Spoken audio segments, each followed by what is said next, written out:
It's a good Tuesday morning. Welcome to the AM show. My name is Sweetie Abochi, and I do this with Benjamin Akakbo. In a bit, I'll tell you why it's worth your time to wake up to the AM show. Of course, Denisia Pomeje will be serving you the first news bulletin on this channel. And then we'll get into our news review. Kojo Poku is an energy expert, and Dr. Wisdom Dogbe, financial analyst. Both gentlemen joining us to get into the various stories, reviewing the various stories captured in the newspapers. And then Muftana Bila Abdullah will serve you AM Sports, and then our big stories begin. Now, this morning, we'll start from Parliament on that traffic legislative instrument, which is weeks away from becoming law, but already generating some controversy among CSOs and sections of the public. What is wrong with the LI? We will probe the issues. And then we'll talk about health. That viral disease creating reports in the eastern region. I'm talking about the dengue fever. And we know now that 2 more infections have been recorded. We'll go to the eastern region for more details on the situation. And then we'll come back, or we go to the northern belt, where the mysterious murder in Wa, stoking fear in the Wa municipality, is also generating a lot of talkability. So far counting 17 people, 17 murders in 3 years. So we will go for updates and find out the concrete steps being taken by the authorities to deal with this disturbing phenomenon. These and many more conversations coming your way on the AM show with me and Benjamin Akakbo. But first, Denisia Pomeje is serving you the AM news. Stay with us.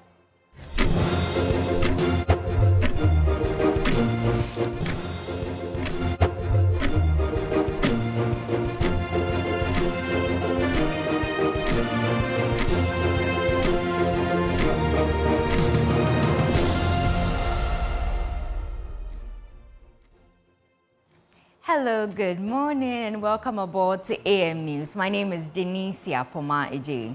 Now, the President, Nana Akufo-Addo, has described the construction of the 12,830 kilometers of roads and 6 interchanges under his administration as unparalleled in the history of Ghana's road infrastructure development. Speaking at the commissioning of the reconstruction of the Bechem-Techimentia-Akumadan Road at Techimentia in Ahafo region, the President said the impact of these developments boost economic activities and improve the quality of life, hence urge future governments to sustain it. Precious Semevo has more.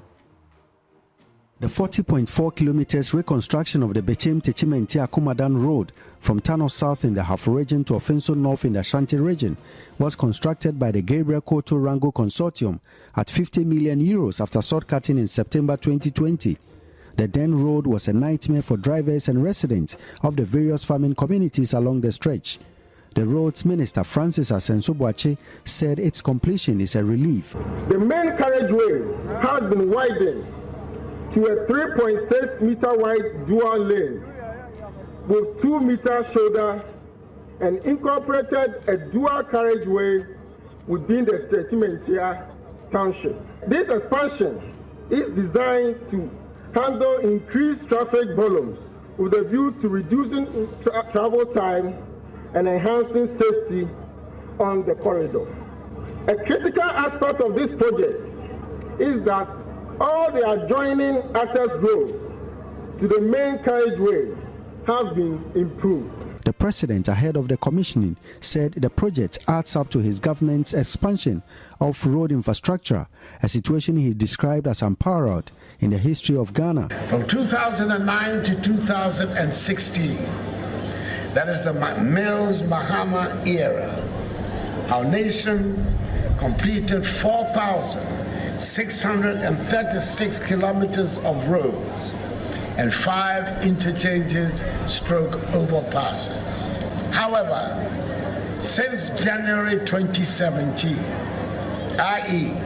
in the Akufo-Addo-Bawumia era, we have witnessed exceptional improvements in our road network nationwide. We have successfully completed a total of 12,830 kilometers of roads across the country and added 6 more interchanges. We're also currently working on 10 new interchanges. This development is unparalleled in the history of Ghana, reflecting a level of commitment and efficiency in addressing our infrastructure needs that have not been seen before. He said if our government had accomplished half of what he has, it would have led to economic growth of the people. We are all aware of the continuing cry within our body politic for more roads, which indicates that the road deficit that my administration inherited was indeed substantial.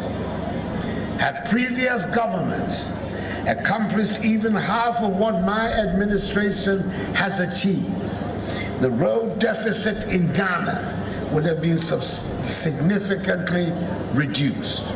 This would have facilitated easier movement of goods and people, spurred greater economic growth, and alleviated many of the challenges faced by communities across the nation.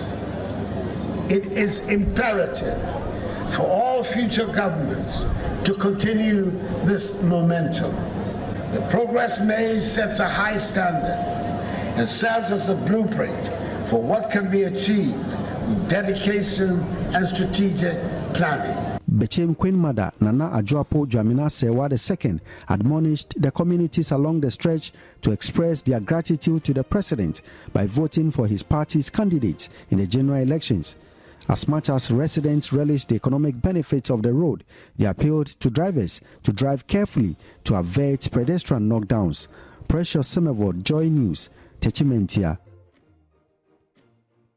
And from the Ahafo region, let me take you to the Ashanti region, where a criminologist with the Kwame Nkrumah University of Science and Technology, Dr. Jones Opoku, is alarmed by the habitual attitude of Ghanaians resorting to lynching suspected criminals without allowing the law to take its course. His comment follows the lynching of Sotom-based artist Wilberforce Appiah, otherwise known as Will B, at Tanoso in the Ashanti region. The budding musician is alleged to have died after a mob accused him of theft and attacked him when he stepped out of the home of his girlfriend. There's more in this report.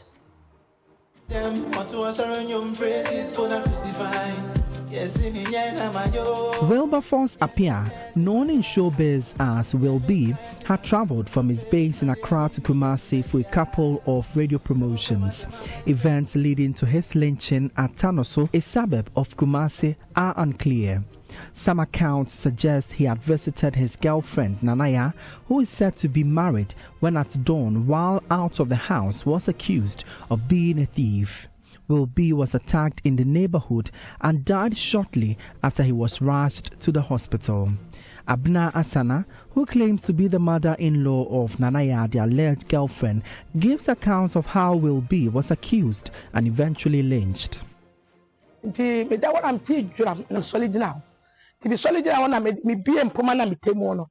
I was asleep when I suddenly heard a sound and woke up. I didn't see anyone initially.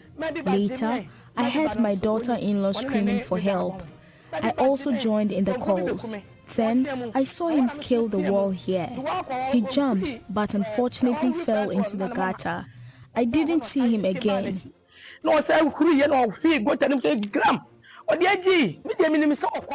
Later, I overheard a noise in front of the house. I went out and people who had brought him said, "This is the thief that came into your house." I would be a liar if I know the person who beat him.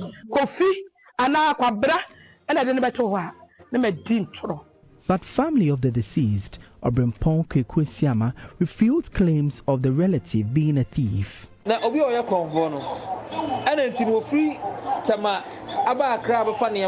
How can a thief move from Accra to Tanoso with his clothes and barge into your room to rape you? We retrieved some of his clothes and other belongings from your home. So how is he a thief?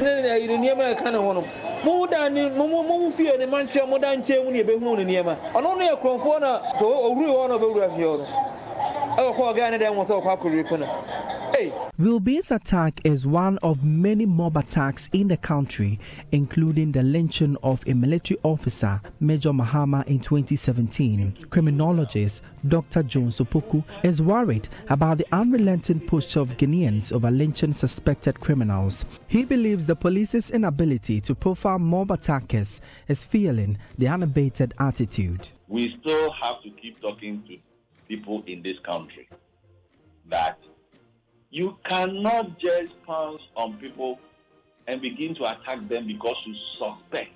It's not like as if you've even proved anything.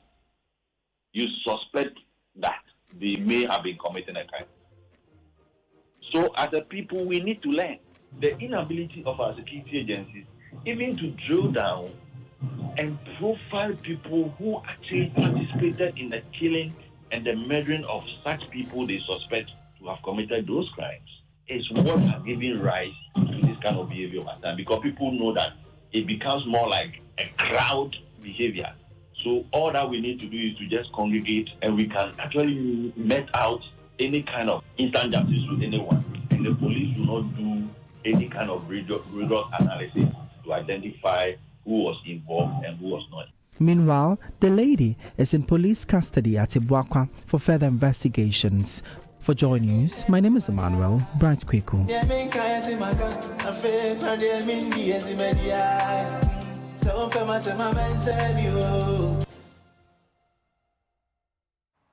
Now, residents in Wa are calling for action in the rising spate of unresolved murders following the latest incident involving a driver's mate. Residents of Dobile, a suburb of Wa, are in a state of shock following the gruesome murder of a middle-aged man. The deceased, Opoku Richard, was found dead with a slit throat behind a trailer loaded with salt. Joy News' Upper West Regional correspondent Traffic L.I has more.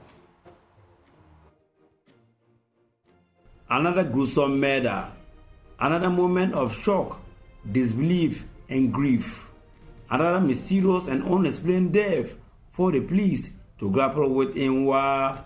Murder number 17 in 3 years, coming on the heels of a demonstration during the weekend by youth groups venting their anger on duty bearers for their passive response to the murderous acts. Sounding it as an alarm bell, enough is enough. If they don't come to our aid, we will go to our own aid, because we will form volunteering societies in this place and take the law the way we want to take it, because we can hand down the people. But once we are not allowed, we believe in the law, we have a trust in the law, but the law is trying to fail us. The latest victim, an expectant driver, Opoku Richard, was found dead, lying prostrate at the back of a trailer with registration number BA 1818-15. He accompanied to Wa, loading several thousand tons of salt. Assemblyman of Duru electoral area, Ibrahim Zakaria Tanda, fed too light on the issue. Anwatabailka Ameti, Adniana Wamona, Common Wake, Joe Ajan Donhoyala, To, Obatonke. Chef Fajaringan Tore, Kamase Kunyo Kwong, Abo Ameti Atenyo Kablangato, Jambo Njang. Nadaou Suleiman, who resides few meters away from the scene of the crime, says they are living in fear and call for collaboration between the security agencies and the indigents to nip the criminal act in the bud. The police in your condiata. Second Jada to Hakala, and I yirin him there.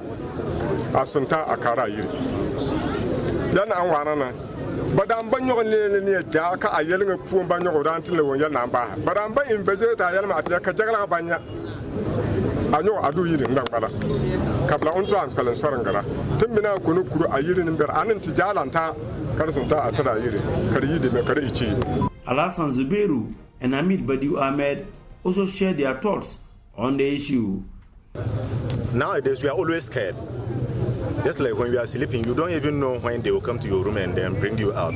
If you look at the incident that just happened, the person was outside and then there's a room closer to where the person is. So nobody can tell. They could have even go inside and then bring the one who is inside. So looking at the situation, we are very scared. It's very shocking. To wake up early in the morning and hear of this sad news. It's very, very shocking. And it's alien to this community. We never knew of this sort. So as my honorable man Sama said, it's a life-threatening. We have to put all hands on deck to see how we can help the government security people to at least, if not total eradication, but we see how we reduce it to the lowest bare minimum.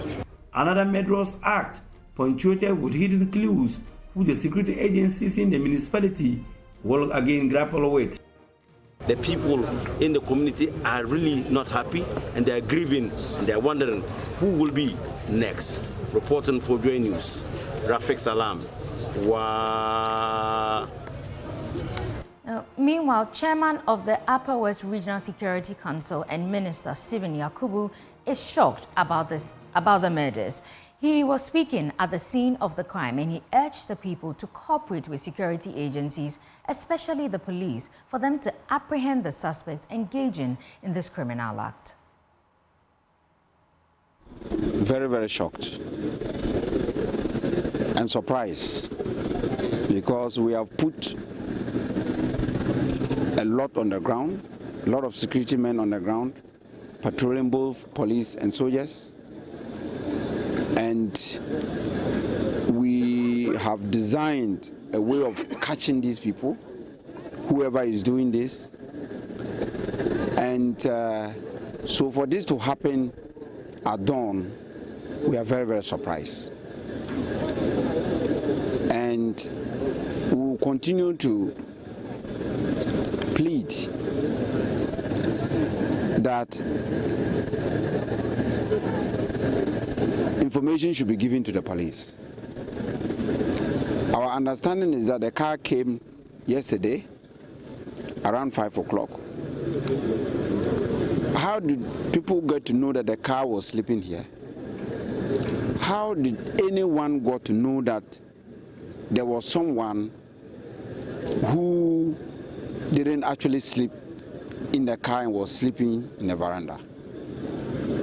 All this information, of course, the police want to know. If you know a friend who said anything about this car, who said anything about the driver, said anything about the driver mate, can you let the police know? Can we go to sleep with both eyes closed? Well, I will say that we should be sleeping with one eye opened. That is the only way we will be able to get information. That is the only way we will be able to catch these people who are doing this. So we have to also be security conscious. Very important, very key. When you are going to sleep, please make sure all your doors are locked up. Make sure no one stays out. As a landlord, make sure everybody is in. And when you are sleeping, please, you have to be somehow alert, especially during the dawn time, from 12 o'clock going. Any noise, please, you have to make sure that you know what is going on. So I would advise that we should sleep, but with one eye opened. Thank you very much, Mr. Minister. We are very grateful. Thank you for the opportunity. Brilliant.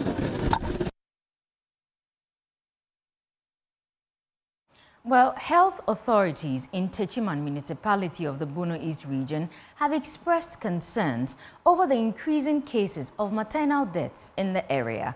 Municipal Director of Health Services, Dr. Kwabna Kusi Fosihene, indicated that the municipality recorded a total of 15 deaths in the year 2023, a rise from the 2022 figure of 11. He says the directorate, as part of measures aimed at addressing the crisis, has established a maternal and perinatal task force to help ensure that women are given adequate care and support during pregnancy. Anna Sabit has more. Basically, maternal mortality refers to the death of a pregnant woman, and then 6 weeks after delivery.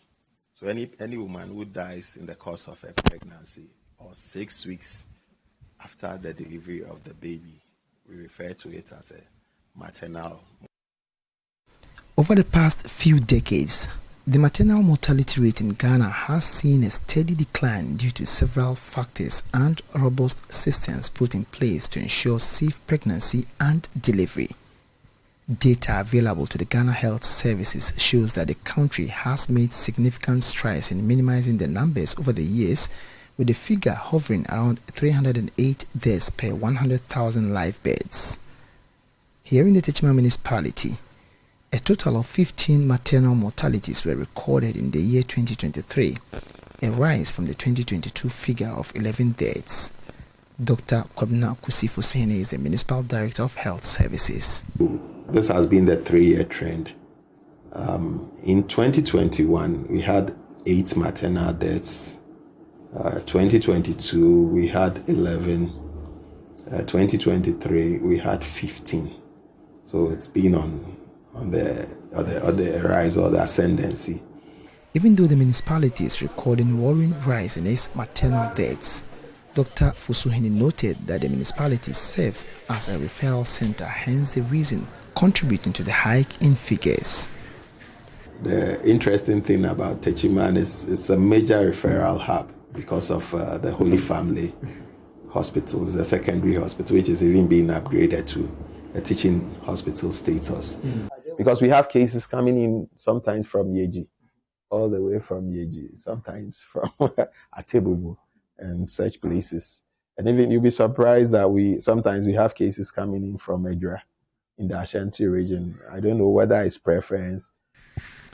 The municipality's leading cause of maternal deaths has been hemorrhage, with a total of 7 lives lost within the year 2023 across the municipality. The leading cause of death, it's hemorrhage. When we say hemorrhage, I mean we mean bleeding related issues.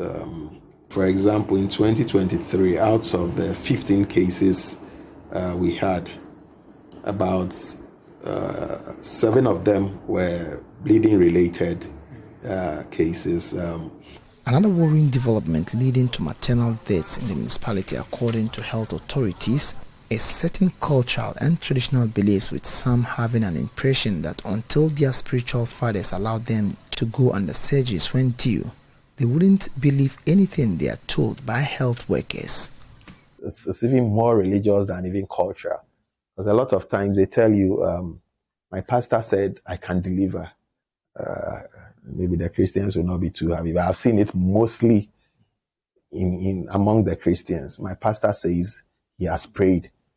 He's done the delivery spiritually. But at least the little we know, spiritual matters sometimes very different from physical. So it's a very harsh reality. We've even lost some clients because of things like this. But what are some of the measures health authorities within the municipality are undertaking to ensure that the situation is curtailed? As a municipality, we've formed a task force, what we call maternal and perinatal mortality task force. We've established what we call the pregnancy schools. Pregnancy schools are a bit different from the antenatal. Pregnancy schools, you will set a day aside just to educate the pregnant women. Our midwives and community health officers and nurses have also started doing home visits for the pregnant women. So these are some of the measures we've. Dr. Kusifosoni was, however, quick to add that men have a role to play in ensuring that pregnant women are supported from day one till birth. I think I jokingly say, look, every man should be responsible enough for the woman he's made pregnant. It may not necessarily be whether it's your wife, girlfriend, or whatever. You should be responsible for that. So the role of the men, so it's physical support, financial support, emotional support. So you see, men have such a huge role to play whenever they get a woman pregnant. Anna Sabit, Joy News, Techiman. Well, it's now time for our business updates with Benjamin Akapo. Welcome aboard our Business Update segment. In our first story, research lead at GCB Capital, Courage Booty, has admonished government to use the mid-year budget review to outline innovative ways of enforcing compliance of the revenue laws rather than introducing new revenue lines. According to him, the huge revenue shortfall of 7 billion Ghana cedis for the first half of the year has to be compensated. Hence, the need for new strategies to make up for the shortfall for the second half of the year. Mr. Booty spoke to Joy Business. Well, revenue growth is the anchor of this program. It's more hinged on the consolidation we are doing is more hinged on revenue growth than expenditure containment, because that is where the elephant is, right? I mean, the idea is if you can raise enough revenue, then you can fund your development aspirations.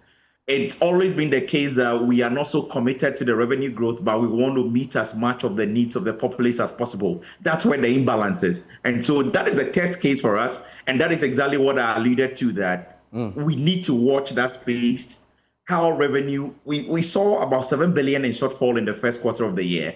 How was that compensated for in the second half of the year? And what is it looking like at half year? That picture will tell us a lot about how the remainder of the year would unfold, because typically the election pressure seems to be strongest in the second half of the year. So we need to see the first half and how things are compensated for. I understand expenditure will be front-loaded in the first half, and normally that is still because revenue tend to underperform in the first quarter, but then we need to keep paying wages. We need to keep doing all the other things we have to do, keep the programs and policies of the budget running, pending revenue picking up. And so we want to see how it's picked up. We want to see what the strategy going forward will be to enforce compliance, not new revenue lines, but enforce compliance. And then when you raise enough, then you can fund the development aspirations and there won't be problem. But if you are not raising enough, but yet you can't keep the budget also tight, the expenditure tight, that is where the problem will be. Well, in terms of debt, the IMF is warning that delays in finalizing debt restructuring a deal with external creditors before the December elections could pose some risks to the Ghanaian economy. This concern was captured in the latest IMF staff report released after the fund passed Ghana on the second review. There's more in this report. Ghana recently reached a deal with the bilateral creditors and also an agreement in principle with the Eurobond holders. Together, Government of Ghana owes about $18 billion to these creditors. The bilateral creditors' debts is about $5.1 billion and the Eurobond holders is pegged at $13.1 billion. Government is yet to finalize that of the commercial bilateral creditors. The IMF is worried that if Ghana is not able to sign an agreement with these creditors before the close of this year, then that will not be good for the economy and programs aimed at stabilizing the overall health of the economy. There are fears that a new administration taking over in 2025 could push for fresh negotiations with Ghana, and that could not be good in terms of the timelines that the country should finalize a deal with these creditors. There are concerns that delays could also affect the local currency going forward. Up next is our currency market.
And that's what the foreign exchange looks like. But handing over back to Danicia Poma Ajay.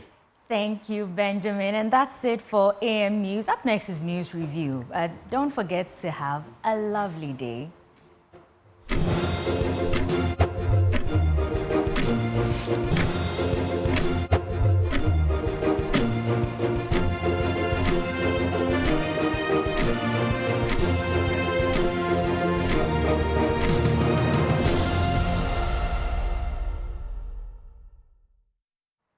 Welcome back. Time now for us to dig into today's papers. Time for the news review. But before we get into that, you know that this segment is always brought to you courtesy of Endpoint Homeopathic Clinic. If you've not heard of them, let me tell you a bit about them. They're a homeopathic institution, medical facility. And there's these two things they're offering you for free. If you're a man, they say come and get screened for any prostate-related issues, gratis, for free.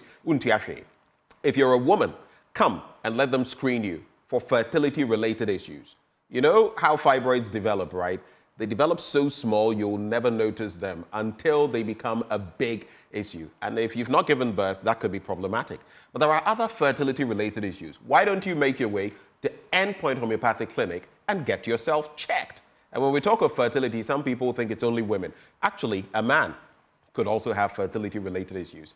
And that is why I'm directing you to Endpoint Homeopathic Clinic. Where can you find them? Here in Accra, they are at Spintex, opposite the Shell signboard. Kumasi, Kronoma here, behind the Angel Educational Complex. There's Takrady Anaji Estate, Tema, Community 22, Tichiman Hanswa, and Isiama Nzema.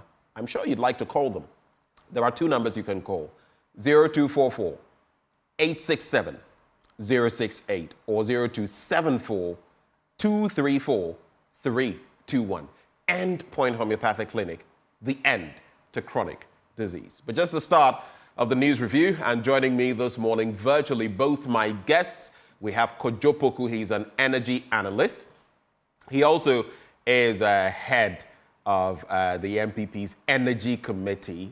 He can correct me if I am wrong, and that is as far as the Dr. Baumia campaign is concerned. And then we have Dr. Wisdom Kofi Dogbe. He's a financial analyst. Both of them joining me this morning. Gentlemen, Ndi Mawache, good morning. Good morning. I am well from here. We try. We all day here. No be like some people who day outside. We all day here. Oh, I added something. If you had paid attention, you would have heard me. I said some of us where we did the country inside. I am well here in the Kufuado's Ghana under the circumstances. Yes. Under the circumstances. I mean, you are not saying you're a big man, so no wahala. Anyway, your bow tie crash shows that you're a big man. But anyway, we get into our 1 minute slots. Gentlemen, let's keep the time. 1 minute, maximum 1 minute, 20 seconds. What's on your mind that you'd like to share with us this morning? I'll start with you, Kojo. Well, Ben, the unfortunate news that came up sometime Thursday, Friday about this strike by the organized labor, I think is a big hypocrisy, right? I think a lot of people should take a look at the SNIT board. How is it that on the SNIT board, government only has 5 representatives? Organized labor with Employers Association and Pension Association has 2. So the independent, aside government, is 6. Government only has 5. Anything that goes to the board, if these 6 people do not want it passed, they can basically vote against it. So I was surprised to see, what's his name?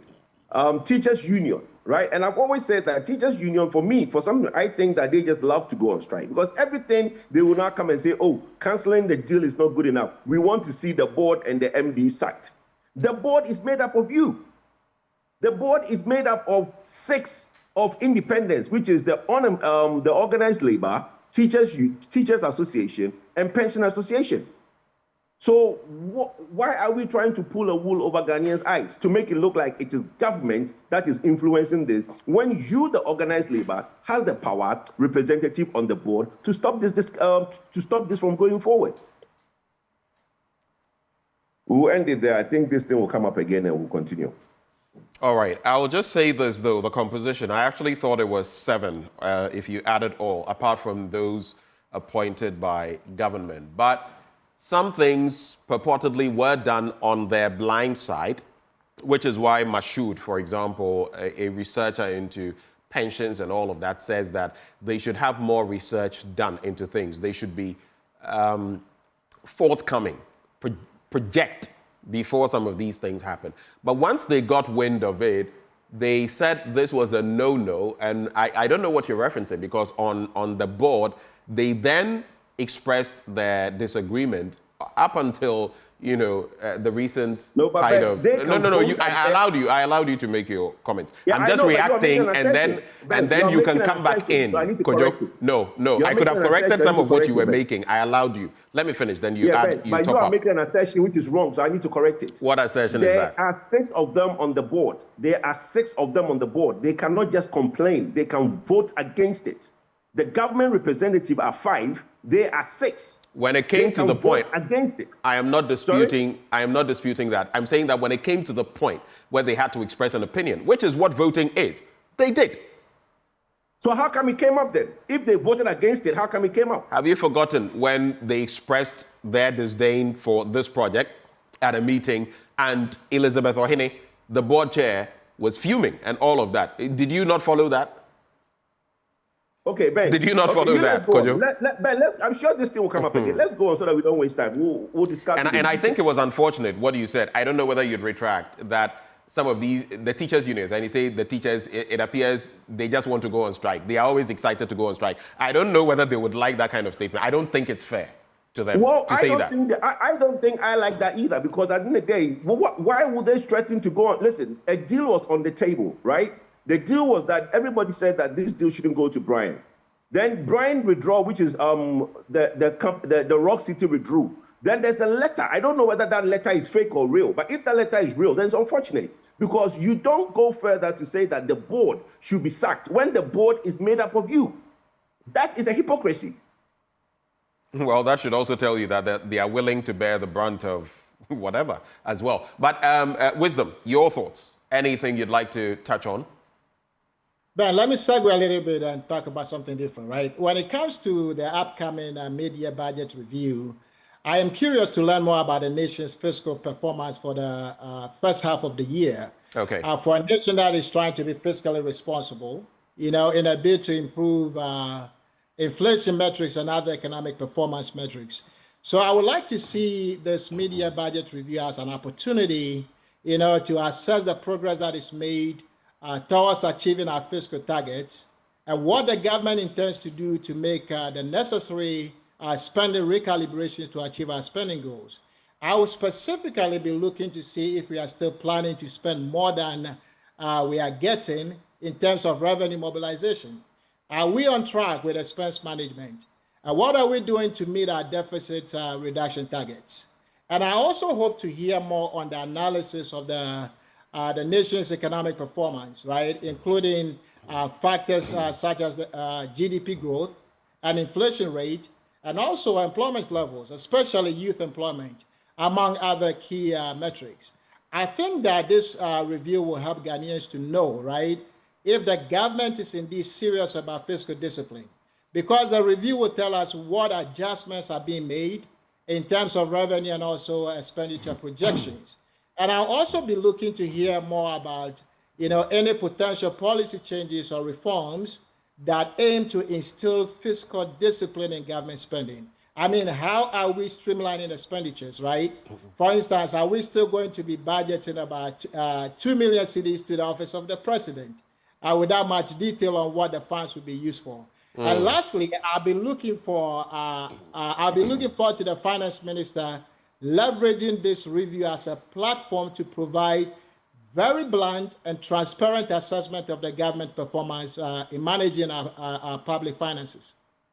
You say very blunt. I don't know what to expect on that front. But when you spoke about youth unemployment, something that came to mind, you know, for the first 3 quarters of 2023, youth unemployment stood at a staggering, and when I say youth, I'm looking at the age bracket between 15 and 35, 14.7%. Analysts will say that it has even shot up further, and that is the working population. What was even more revealing was that if you looked at those details, women were more susceptible than men by quite a percentage, and it had moved from around 1.2 million to 1.3 million. You add that to what IMF World Bank data has told us about those who have fallen into multidimensional poverty since, you know, the last 2 years thereabouts, and it's pretty problematic. So I would be as interested as you are to know what the developments have been. But let's quickly get into the papers now, starting with the Daily Graphic newspaper. Accra Kumasi Road, Galamsey impedes 3 bypass constructions. Organized labor calls off strike, 1.9 million youth idle. No work, no training, no education. That's according to a Ghana Statistical Service report. Almost 100,000 shy of 2 million. Nothing to do. No work, no training, no education. Virtual InfoSec, now Tier 1 cybersecurity solutions provider. Gamanche seeks support to empower youth. On the back page, repair work on Kojo Ashong Bailey Bridge completed. And this, I can't even count the number of people who have reached out to me on this bridge and those in other places. But it's good to hear that at least this one has seen a facelift. And let me start from there. Repair works on the 36-meter Bailey Steel Bridge connecting Kojo Ashong and Otuplem in the Gan West municipality have been completed ahead of schedule, and the bridge will be reopened to traffic. This was disclosed to the Greater Accra Regional Minister, Mr. Titus Glover, when he visited the project site last Saturday to ascertain the progress of work. He was accompanied by the Gan West Municipal Chief Executive, Mr. Clement Wilkinson, and the New Patriotic Party's parliamentary candidate for the Amasaman constituency, Yaya Kasim Atta. Recently, after a working visit to inspect the bridge and roads, the Minister of Roads and Highways, Francis Asenso-Boache, announced the reassignment of the Amasaman 3 Junction to Kojo Ashong Road project to a new contractor. So that's the first story. But let's get into the major issue, the banner headline. 1.9 million youth idle, no work, no training, no education.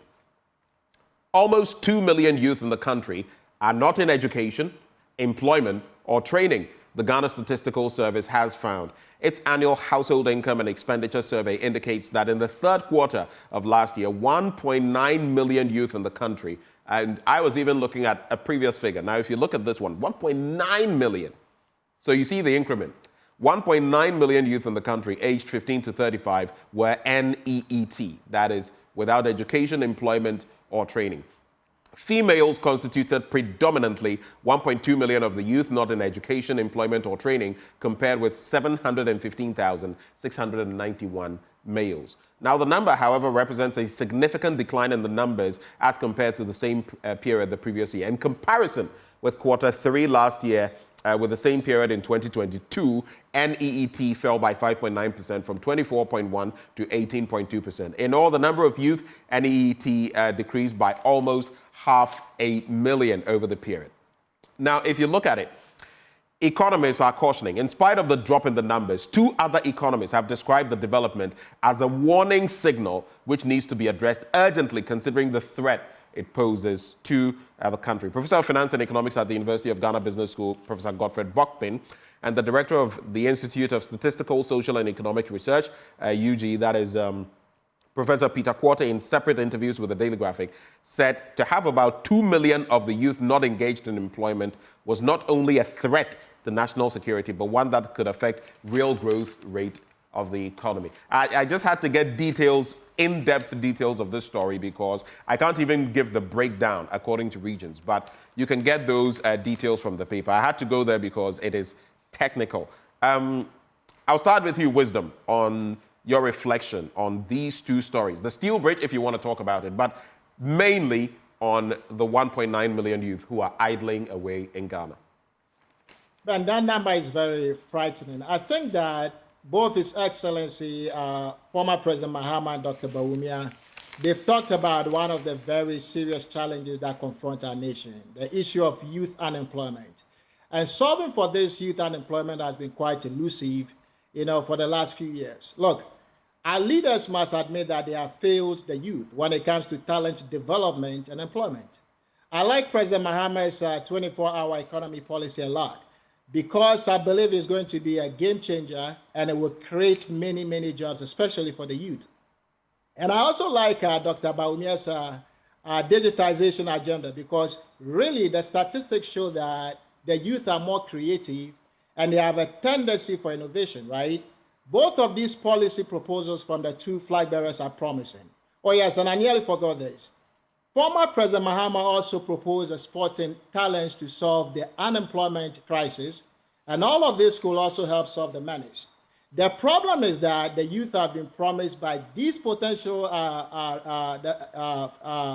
flag bearers, right, these politicians, several times, and some of them are still without jobs, as reported in the story.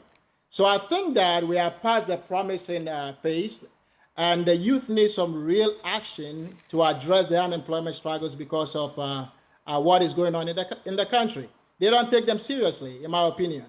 We need policies that will stimulate economic activity across board and create jobs. Monetary and fiscal measures, right, that will reduce inflation and strengthen the city so that the businesses have the flexibility to invest in expansion, which creates jobs right then, and also favorable trade policies, investment in critical infrastructure, and financial sector reforms, and investment in the right education and also skill development, and support for SMEs, Ben. It is very important that we take this very seriously.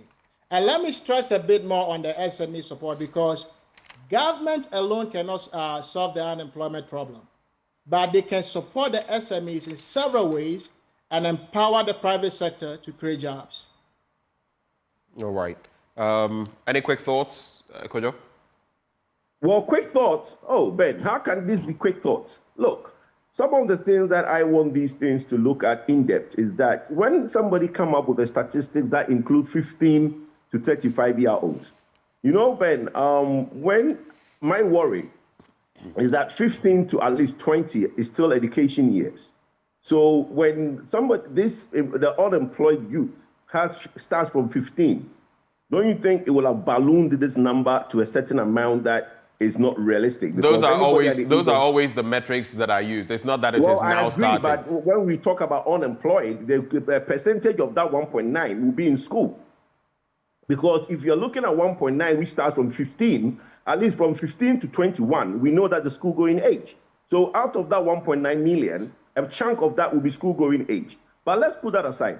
One of the things that everybody should know that has helped reduce this number is the free senior high school. Now, you realize that this NEET, no education, I think with the free senior high school, the no education at the secondary level has reduced. So you realize that the number of people that are without education now with FQ and free senior high school is now going down. The other thing you should look at is that this is the government that has spent more money on TVET, and there is a lot of initiatives in the Ghana Enterprise Agency. Now, I beg the youth who are watching us, and Ben, you can probably do other shows to probably drum this home. If you are at home and not working, please explore TVET, because this government has spent a lot of money in TVET facilities and TVET education. So it's very important that the youth, you see, everybody is looking to go into immigration, police, military. It's not the best way. TVET, the training, the skill training is what will lift this country out of where it is. So I beg the youth at home that if you are home and you fall under this NEET category, where you are unemployed, the no education, TVET will still help you with education, okay? So if you're at a certain age, you couldn't go to senior high school, please explore the TVET. The other thing I want to say to the graduates who are at home and still looking for government work, like I said, the YEA, the Ghana Enterprise Agency, that agency now has a lot of support from world organizations in supporting to bring out the youth from idleness. So I'm begging everybody, and Ben, like I said, you can help us to do that. But the statistics, yes, there is youth unemployment, but that number in great part would have been made up of people who are still within education. All right. Thank you for those thoughts. I'm sure you do know that a lot of these young people who are even schooling, I see a lot more of them working nowadays who are probably even less than 15. They shouldn't be working, but they are. But of course, the CTVET, I agree, it's doing great things, and would that we could do more with it. I've always said that no country develops without technical education. You go to Germany, you go to Norway, you go to many of these places, and that is what pertains. We have somehow not found a way of making it build our economy, but hopefully someday we shall. Before I go on the international front, let me just do this. Gamanche seeks support to empower youth, and the Gamanche Ni Taki Teiko True II has extended an invitation to organizations to partner the Ghana state and its development agenda to create opportunities for the youth to develop their skills and talent to reduce unemployment in the city. He said This had become a major priority of the Ghana state, for which reason his outfit had established a business desk to leverage corporate social responsibility in areas such as education, health, and businesses, among others, to support the people. I'm tying this into the story that we just read. Then, Afenyo Markin calls for radical reforms of ECOWAS Parliament. He's calling for radical reforms to reinforce the capacity of the bloc's parliament to meet the aspirations of the citizenry. On the international front, let me just... Oh, there's also this one. 12th Atta Mills Memorial Lecture, July 19. A wonderful leader gone too soon. A wonderful leader that many could emulate in terms of his ethical and moral leadership. Who the cap fits, let them wear it. I was saved by luck or God, Trump says, and the assassin or the shooter killed. This story got my attention on page 7. Toddler's death must prick our conscience. It's an editorial. You can check it out on page 7 of the newspaper. And it talks about just last week, tragedy hitting Sishi, Accra, in the western region, where the lifeless body of a 3-year-old girl was found in an illegal mining pit. A stark reminder of what Galamsey is doing to all of us. Then, serial killer arrested after bodies found in Kenya dump. Kenyans have arrested a man whom they have described as a serial killer suspected to have been behind the gruesome murder of 9 women whose mutilated bodies were found in a disused quarry used as a rubbish dump. His name is Jomaisi Halisia. He's 33, and he confessed to having killed 42 women since 2022, including his own wife.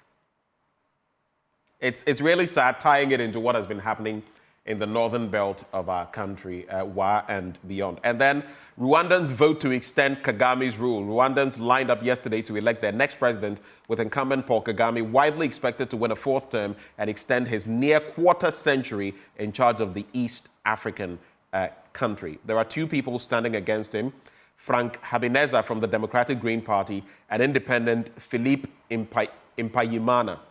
And they were hoping to make some progress. Quick reflections, and we move on to the next paper. I'll start with you, Kojo.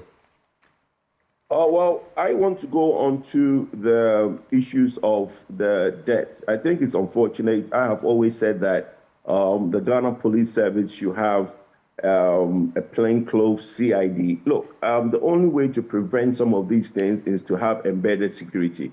When you have plainclothes security operating in some of these communities, you're able to have intelligence to basically foresee, forestall, and stop some of these. What do you mean by plainclothes policemen? I get the point you're making. There are police officers even wearing garb, working in these places. They see, they don't do anything.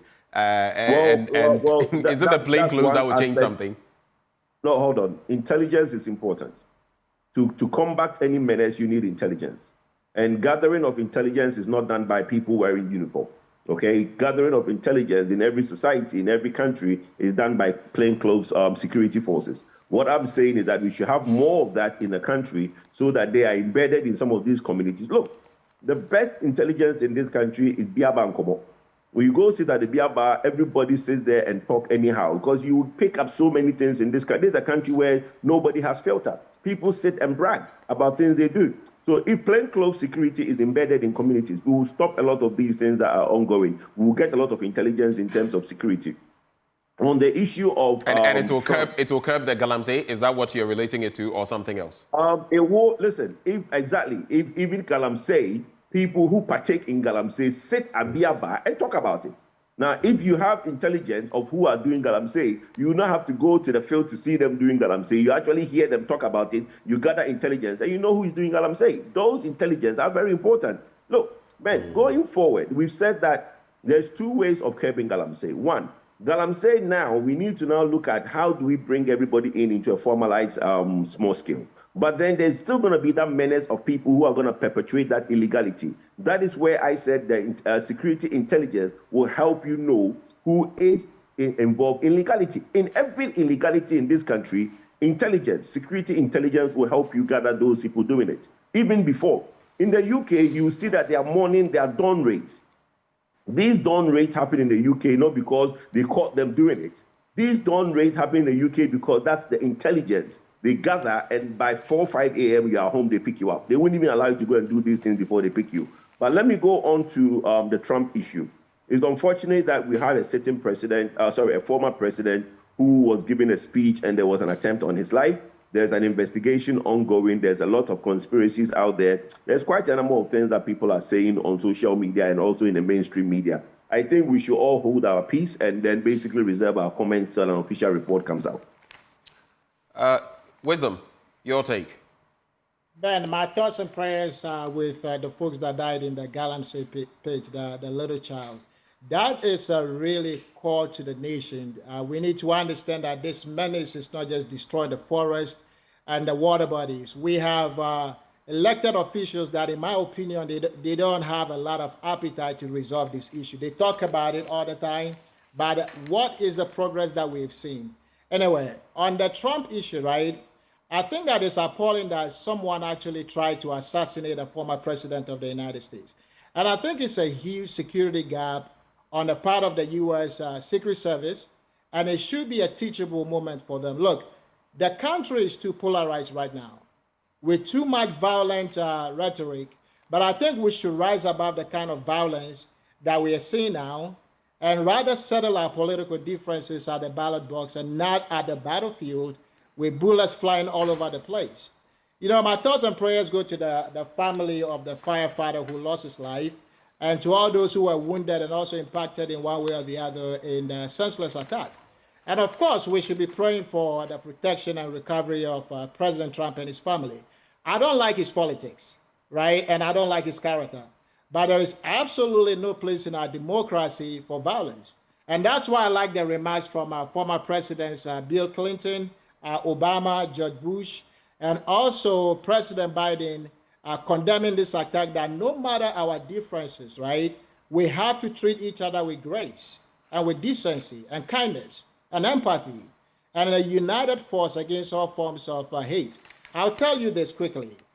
This attempted assassination not only threatens former President Trump's life, right, but it also seriously undermines American values of freedom and democracy that this nation actually holds dear. I think it's an assault on the democratic process and the rule of law. And I hope that the FBI and the security agencies involved, they will conclude the investigations quickly and we'll get to understand what drove the shooter. Right. You would think that after the 1963 assassination of President Kennedy, right, this will be a thing of the past. But this tells us that we are a very long way away from that moment because of the kind of rhetoric that people keep spewing out these days. All right. Thank you. We're going to wrap shortly. I'll do a few stories and then we'll head out. The Daily Guide newspaper. Police invite A+ to assist in Ahmed Suale's murder probe. You know, in recent times, we heard him suggest that he knew who the killers were and what had happened. Bawumia promises are real. That's according to the president, Nana Addo Dankwa Akufo-Addo. NDC blocks bauxite and lithium deals. 2 mining lease agreements meant to be laid in Parliament for consideration by the House have been met with eye-rolling disengagement and aversion tactics by the NDC. That's how the Daily Guide couches it. But of course, we know what their reasons are, and it led to a standoff in Parliament yesterday. Brian Achampong unveils $3.2 million infrastructure project for farmers. I'll just give you a little bit of that story. And the Minister of Food and Agriculture, Dr. Brian Achampong, has officially handed over the Emergency Support to Rural Livelihoods and Food Systems, that is the ESRF, infrastructure projects and food processing equipment to beneficiary communities across the country at a ceremony at Tojinu in the Volta region. This milestone marks a major step in the government's efforts to transform Ghana's agricultural sector into a thriving and competitive industry. But I keep saying, one thing we seem to be oblivious to. Food sufficiency and food security are not the same thing. I think our technical people should learn more about that, because if you have food sufficiency, it doesn't necessarily translate into food security. That is why the prices of items are still high. The New Finder adds, SNIT paid pensioners 19.4 billion Ghana cedis from 25.2 billion Ghana cedis collected, or benefits collected in 5 years, leaving a positive balance of 5.7 billion Ghana cedis in financial resilience. Ayo. Organized labor seeks engagement with SNIT after calling off a strike. And the final one, Economy Times. You can pick one or two at most, gentlemen. Customers' complaints to Bank of Ghana drop sharply. Ghana's credit rating to be upgraded after Eurobond exchange. That's Moody's hinting. And then Bank of Ghana auctions $120 million in Forex in Q3 of 2024. Wisdom, I'll start with you this time. You can pick a maximum of 2 issues, wrap up with them quickly, and then I'll do Kojopoku, then we're gone. Well, let me spend the time on this one issue as far as the SNIT hotels are concerned, right? It's a good thing that they called off the strike because eventually they got what they're looking for. But I was very disappointed when I read that the National Pensions Regulatory Authority had cleared SNIT, right, to proceed with the sale in the first place. But I must admit that the response from the public services workers, their strike is what actually eventually compelled Rock City Hotel, to withdraw their bid and SNIT's meaningless announcement that followed. Ghanaians have demonstrated in this matter, Ben, that there is strength in our collective force and we can save our nation from our corrupt officials if we act together in unity. Now, let's put the right people in seat, right, with the requisite expertise to turn these hotels around and make them profitable. And maybe a change in the board at SNIT might also help in terms of making sound business decisions. Look, this case and any other instance of state capture, these things are wrong. They are clear cases of conflict of interest. And the optics just don't look right. Ben, with all due respect, right, to my brother Kojo, he said the other time that conflict of interest is not a crime. And he was, I believe he was insinuating that we should overlook conflict of interest in the sale of these state properties to party faithfuls and also to government officials. Right. Because it is not illegal. Look, in all due respect, my opinion is that Ghanaians should run away from politicians and leaders who would condone any form of conflict of interest because they think it is illegal. It creates ethical dilemmas and definitely raises questions about fairness and transparency and integrity and accountability, Ben. All right. Wisdom, thank you for those thoughts. Kojo, on to you. You noticed that I was cutting him. So when I cut you, don't, because we have limited time. Go ahead. Well, please, quickly. I never said that we should overlook conflict of interest. What I said was that conflict of interest is not a crime. It doesn't mean that we should overlook it. Okay, but I don't want to spend my time because we already dealt in that matter, and I think that matter is being spread out. Conflict of interest is not a crime, and I insist on that. Look, this sale that people say, hold on, let me, please don't cut me. When people say that this sale should be stopped, this sale of the SNIT shares in the Golden Beach hotels has been ongoing since 2013. There was a company called Exquisite Consulting. Ben, if you have not seen the report, I'll send the report to you. Did a sale happen? Did a sale happen? Yeah, no, they didn't get anybody. There were only 3 bidders. I'm sure if it had come up, the likes of you and the likes of me would have gone again, railed against that deal. It happened this time, and we went against it. Ben, let me finish. In 2013, this exercise was attempted. Only 3 companies. The exercise was done by Exquisite Consulting, Golden Beach, Golden Tulip, right? Legacy Consulting, South Africa firm who manages La Palm, Labadi, and some other company were the only 3 companies that came forward and interested in the 3 Buzia Beach, La Palm, and Elmina Beach Resort. Nobody is interested in those facilities. Now, let me say something to organized labor. I pay for pension. Everybody pays for pension. SNIT has made a bad investment in these hotels. So as a result, our pension can go down the drain. What SNIT is trying to do I will not allow you to go ahead on that point and say that SNIT has made bad investments. Labadi Beach is not a bad investment. The South Africans came in and did a good job, handed over to Ghanaians who are taking over. And you point to 2014 or 20... Sorry, who came in? South Africans. We brought in South Africans to take care of La Palm, the Labadi Beach Hotel. They handed over to Ghanaian leadership. Labadi out. Ben, please leave Labadi out. Why should I leave Labadi out? Why should I leave Labadi out? Those are the 3 hotels that they've been trying to sell since 2013. It's never been managed by any South Africans. Were they trying to sell it to someone in government? No, it doesn't matter who they're trying to sell it to. When they did come out with a bid, nobody was interested. That is one. Now, let me explain my point. Since SNIT has gotten our pensions into a bad investment since 1999, SNIT never intended to own these hotels 100%. It was a vehicle between two companies, SNIT and other company. That company couldn't go forward, so now SNIT is holding these investments. Our pension are stuck in those 3 hotels. SNIT wants its money back. Now, everybody, since 2013, is trying to get SNIT to now offload these hotels so that we will get our pension money back.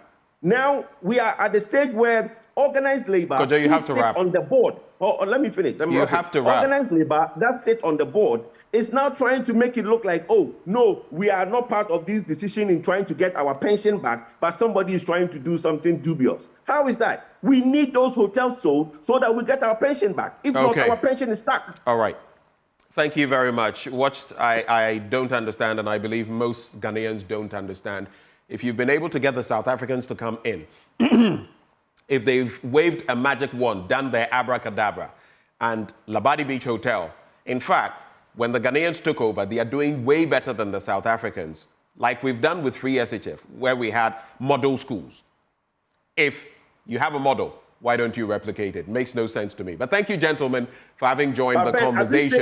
Wisdom Kofi Dogbe is a financial analyst. Kojo Poku is an energy expert. Thank you, gentlemen. Let's wrap with Endpoint Homeopathic Clinic. They help us bring this segment every weekday.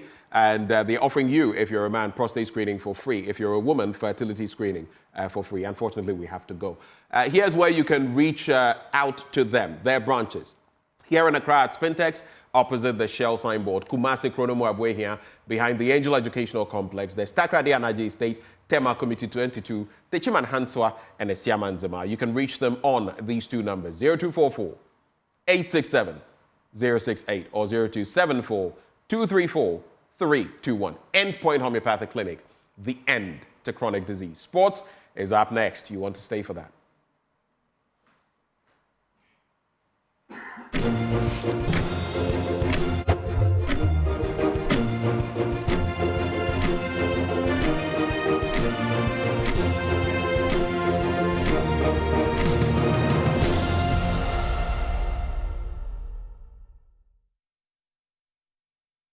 Good morning. Let's do sports now on the AM show. My name is Haruna Mubarak. Now, Asante Kotoko legend Obokunti is confident that both the Porcupine Warriors and Hearts of Oak will impress in the upcoming Ghana Premier League season. The 2 biggest clubs in Ghana endured a torrid campaign last season, even battling relegation at some point.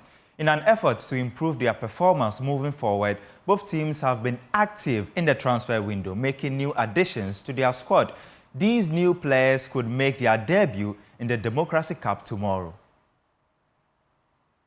You see, like any great team, we always go for the matured and experienced players, those who are ready for a fight. If you watch Kotoko and Hearts of Oak last season, their science was not up to the standard because everything has its own philosophy and the standard. Okay. If you pull crowd, if you're a team that pull crowds, you need to bring players that have the names that would draw the supporters to the stadium, and that was not happening last year between Kotoko and Hearts of Oak. So this year, I think they have started very well, trying to bring in quality players to their team, enhance their team, so that it won't affect them like last year where they were struggling for the relegation. Yeah. So, and I believe this match is a timing for them to test their new players coming. And it will be good if their supporters come in numbers to cheer them up. I'm urging Kotoko supporters to come in numbers because I believe Kotoko is going to bury Hearts triple, which is this year. We have them back to back already, and we are waiting for this. And after that, we will come from Kumasi to Accra to get the visas and also travel to the US and live there here. I want the embassies in Accra. You want to come from Kumasi, go acquire their visas and live there. So I also urging supporters to come and see their new signs because they are in Accra and they are not watching their training over there. They will hear in the news, but seeing is believing. So they should come in numbers and color the stadium red so that you overcome Hasselhoff.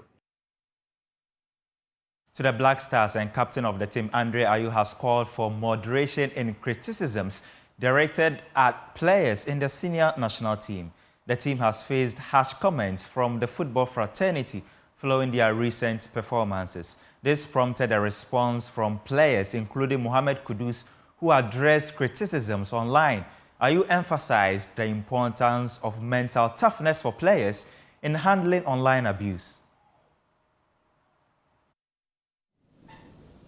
Trying to understand the reason why it's coming that way or in that sense.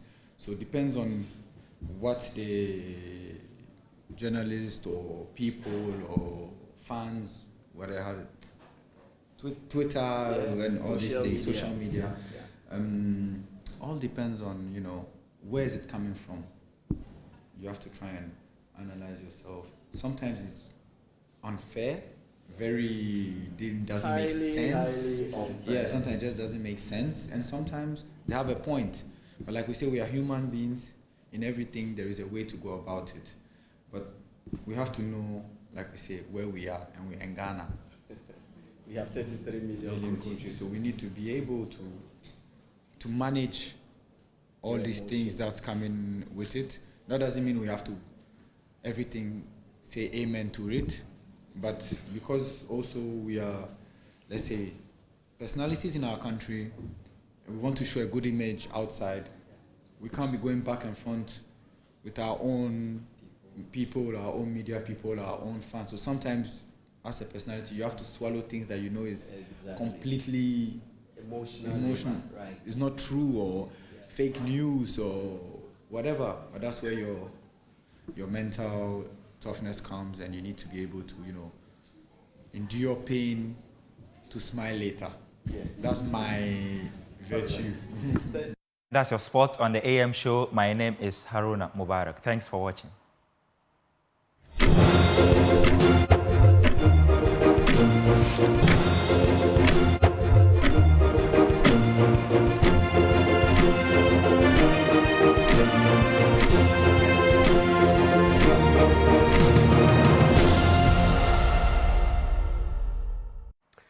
Welcome back on the AM show. We get into our big stories now. And I decided to do black, and guess what? Sweetie Abachi also tries to do black. Denise was in black too as well this morning. It's a black affair.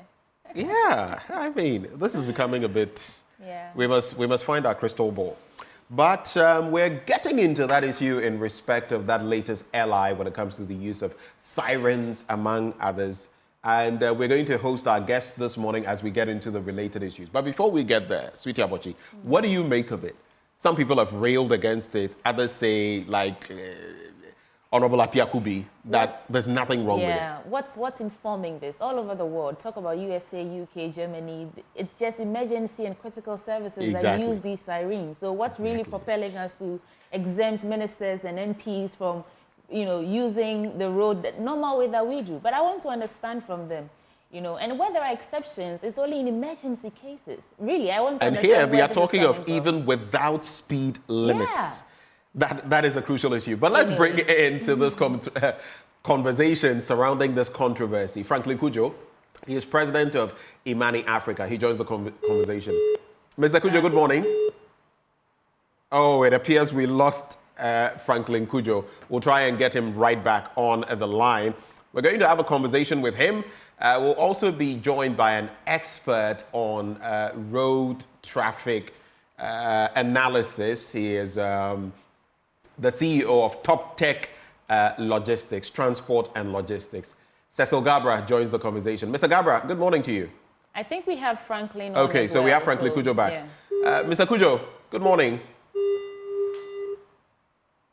Hello, Franklin Kujo, if you can hear me, good morning. Okay, so we'll try to work that out.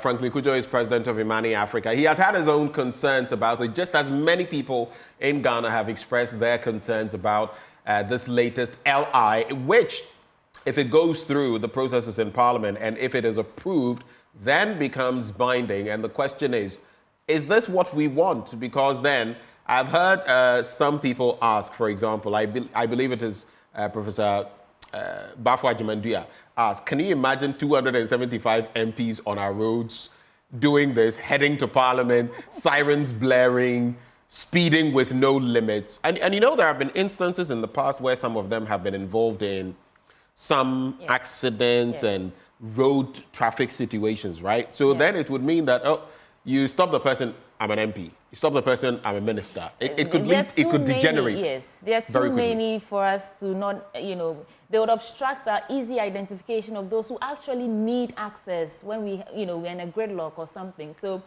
I think we should take a critical look at this, if it's really what we need. And if so, what are we basing it on, and how do we actually regulate it so that it doesn't get out of hand? But I think we have Franklin on the line. Kujo is back. Yeah. Yes. Mr. Kujo, a very good morning to you. It's a pleasant morning here as well. Good morning to yourself and Sweetie. All right. Let's get right down to it. Why are you opposed to this LI from what you've seen? You started sharing on social media. Why are you averse to it? You know, it's funny, isn't it? I didn't even add anything to the post. I only said, this is what I found. So I've not even made any official statement concerning whether I like it, I dislike it, or okay. Not so tell us now. But somehow, of course, it was decoded. Somebody thought I was being mischievous. In any case, look, frankly speaking, I was amazed really when I saw that. And I asked myself, exactly what are we in a hurry to pass this LI for, really? And the argument that have come so far, I've read some arguments made by certain senior MPs who are friends, and I laughed at them. I actually was mocking one this morning, actually. And I said, well, wait a minute. Are you seriously telling us that you want to be giving preferential treatment on our bad roads, badly lit roads in terms of, poor visibility, just everything that is bad on our roads? Where the roads isn't done properly, I don't think this particular LI serves its purpose at all. And I think it's unconscionable that we would even think of something like this. All the arguments that have been advanced that I've read so far in support of it, frankly speaking, falls flat. I can't believe that anyway, don't forget, Parliament some time back used to do so many things. And someone, who was it that said, I've forgotten my government lessons. Who was it that said the only thing Parliament cannot do is to change a man into a woman? Was it Montesquieu? I've forgotten who it was. In any case, I'm still having a good laugh. So look, it doesn't make sense. I don't think this bill, this LI should actually pass. And if they try passing it, I'm sure many people would rise up against it. Because frankly speaking, it's just unconscionable. So those are just in fact, you are the first person that's spoken to officially about this, and then expressing my opposition to. Well, we're grateful you've confirmed to us on this matter. But let's look at, so you've stated that the reasons they cite, for example, having to attend meetings in Parliament and the fact that they need to get about their work in the national interest, among others that have been filed. You have Apia Kubi, for example, one of the members of Parliament, stating that he is for it. And look at it. It's not just the members of Parliament. Ministers are in there, the President, the Vice, the Speaker of Parliament, the Chief Justice. Don't you think this ought to be afforded them because of the capacity, the offices they occupy? Well, you know, it gets to a point, I'm sure as we move along the line, you know, it started with the executive, and then now we're adding the Chief Justice and whatever, the judges and all. Now we're adding MPs, and before I see assemblymen who also decide to be part of it, ward committee members, constituency chairman of political parties, before you realize this becomes absurd. I mean, and so where are we going to end? So maybe I'm stretching the argument. But frankly speaking, really, that they want to go about their work efficiently. Don't forget, my good brother, that 3 years ago, the presidency actually issued a directive that no minister, no MP should use a siren at all. Do you remember? Just Google it, you see that story. So what changed? You know, I'm surprised. What actually changed? That all of a sudden we should accord our dear honorables the opportunity to speed without limit on these bad roads. It's even a danger to them, isn't it? And then at the same time, just make noise during the day by disturbing the peace. Already people are suffering on these roads anyway. I mean, what's the point in... look, it doesn't make sense. Look. So for you, it makes absolutely... You've lived outside. Look, I recall when I used to do some work with the IE in the UK, the original IE, and met some MPs. The original IE was not far from the Parliament houses anyway. But I recall that sometimes when an MP, I was going to meet an MP, typically he's either riding a bicycle or he's probably taking a train, right? And then we meet a chat. I mean, if imagine the houses of Parliament in the UK, I mean, being asked, members are being asked to use sirens and no speed limit. How chaotic is that going to be? So I don't know whether on the continent, Africa, whether other houses of Parliament are contemplating something like this. I don't know. So right. Look, this is not. They shouldn't pursue. It doesn't make sense at all. Well, maybe before we wrap with you, I just want to add this bit. So if you look at other jurisdictions, I mean, in the UK, US, and others where Sweetie Abochi was just referencing, they stick to the limits just as everybody else. I've heard reports and read, in fact, in preparing for this conversation, where secretaries or ministers in the UK were stopped because and this was a temporary zone where a speed limit had been removed from 60 plus to 40. A minister or a secretary flouted it and got arrested. I mean, no one is above the law and what pertains. So when you look at other jurisdictions versus ours, is there any case, since you are so well traveled, are there cases you've seen which you think could substantiate this in any way? And I want to add this, would it also mean that if they took off the speed limit cap or brought a cap on it, it would make more sense to you? Just some quick thoughts before you take None of them. In fact, I would never accept any of either of the two. I mean, what exactly are you going to? And in any case, if you are going to work at Parliament, I mean, all these MPs sometimes live close by anyway. Besides, if you know that the meeting starts at 10, what stops you from? It's not you are the one driving, right? Get ready, get prepared. You have a policeman, you have a driver, you have all sorts of things. Now you want to bamboozle your way through traffic. Fix the roads. Make sure that the roads are widened. And I mean, this is the only country in most of Africa that I've seen, at least in recent times, that the street lights are just virtually non-existent. I can't believe. Recently, I nearly died on the motorway. It was pitch dark. And you want to tell me that my MP says the dead of night is in a hurry, so driving on that very cantankerous road, he wants to speed without limit and make noise throughout the night. It just doesn't make sense. I don't know what habits you are copying from, but certainly speaking, this just doesn't make sense. Franklin, the argument... I am going on a campaign. I'm actually now going to, since I realized that there may be other bills like that, I'm now going to start a full project. I'll look at all the bills that have been laid and fish out these very interesting ones and bring them for discussion. Okay. I mean, the argument is that the frequent traffic jam here in the city it sort of delays movement, and the business of Parliament and these ministers is important. But let's listen to Andy Apiakubi, the MP for Asante Achim North, and why he says this is important, and then we'll come back for your response.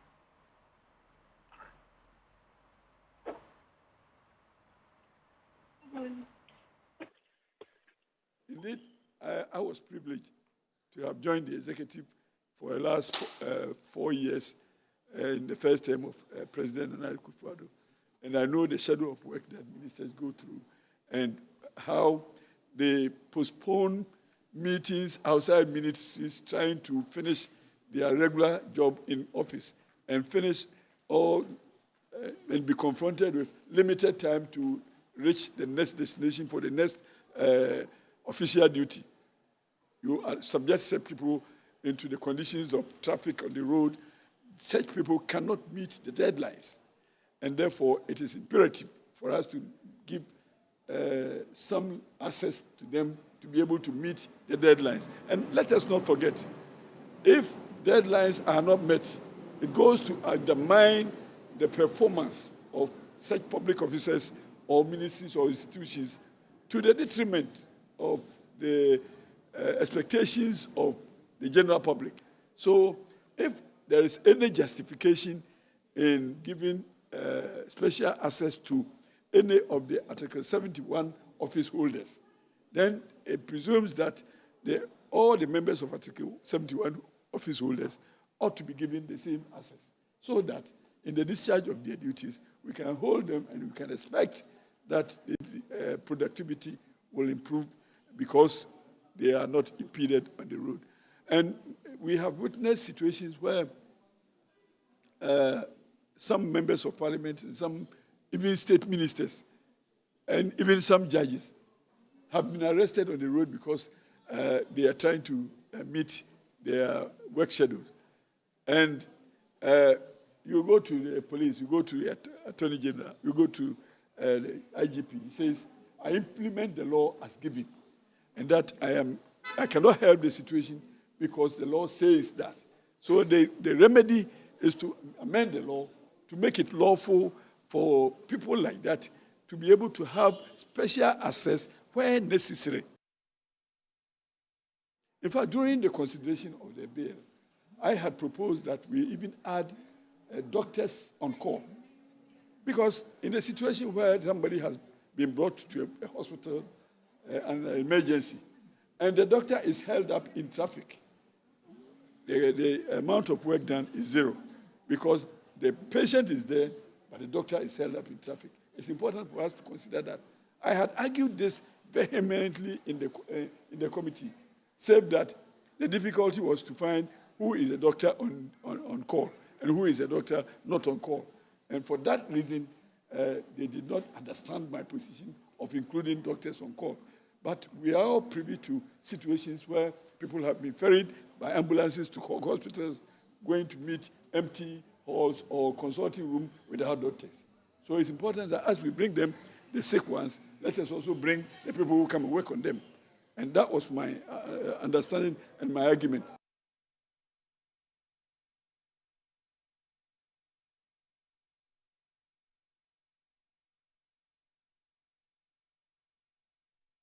One holders. How do we reconcile that? Maybe the bad roads are the reason why we need to give them the excuse to get to their various offices on time to discharge their duties. Your response to this? I think I caught the last 10, 15 seconds of what you were saying. But if I heard him right, look, I don't understand what emergency situation he's even talking about. In any case, look, there are private persons who, when they really want to get to somewhere urgent and all of that, they sometimes even hire the services of policemen, right? And then they're given those access. Maybe some exception could be made under rare circumstances. And even then, the point really is that, asking for this blanket thing, frankly speaking, it doesn't make sense. Look, the next thing they may be asking for is that, everywhere is jammed, and so they should be giving helicopters, and that we should probably invest in that for them as well. What type of thinking is this? I don't get it. But that's Parliament for you. There's a story about the famous French Parliament that at one point in time, candlestick makers went to see parliamentarians and told them that the sun was competing against their candles. So they should pass a law to ban the sun. Okay, this is a clear, some sort of absurd policies, laws that are passed parliaments all over the world. This obviously is not. I don't think it makes sense at all, and they will just be angering a lot of people if they go ahead. Okay, so some exceptions can be made. That's what I take from your submission. So we're talking about... well, the exception here is very thin, really. I mean, I'm just saying that, look, I've seen... If I remember, the police actually warned people not to be making noise with sirens. Yeah. The only ones that should be respected is when you have a police, a rider ahead of you, and that's legitimate. But we shouldn't make the exception the rule. This is what they are trying to do, that our parliamentarians should be given opportunity to make noise, and then at the same time, ooze their way through traffic and all kinds of... I don't want to get into the conversation about the Franklin, values. Please hold for us. Ben? Franklin, so just hold. We also have Cecil Gabra. He's CEO, Top Tech Transport and Logistics. Mr. Gabra, good morning. Hello, Mr. Cecil Gabra. Good morning to you. Okay, so you would have to unmute Mr. Cecil Gabra so we can hear and then we can communicate with you. Mr. Gabra, can you hear me?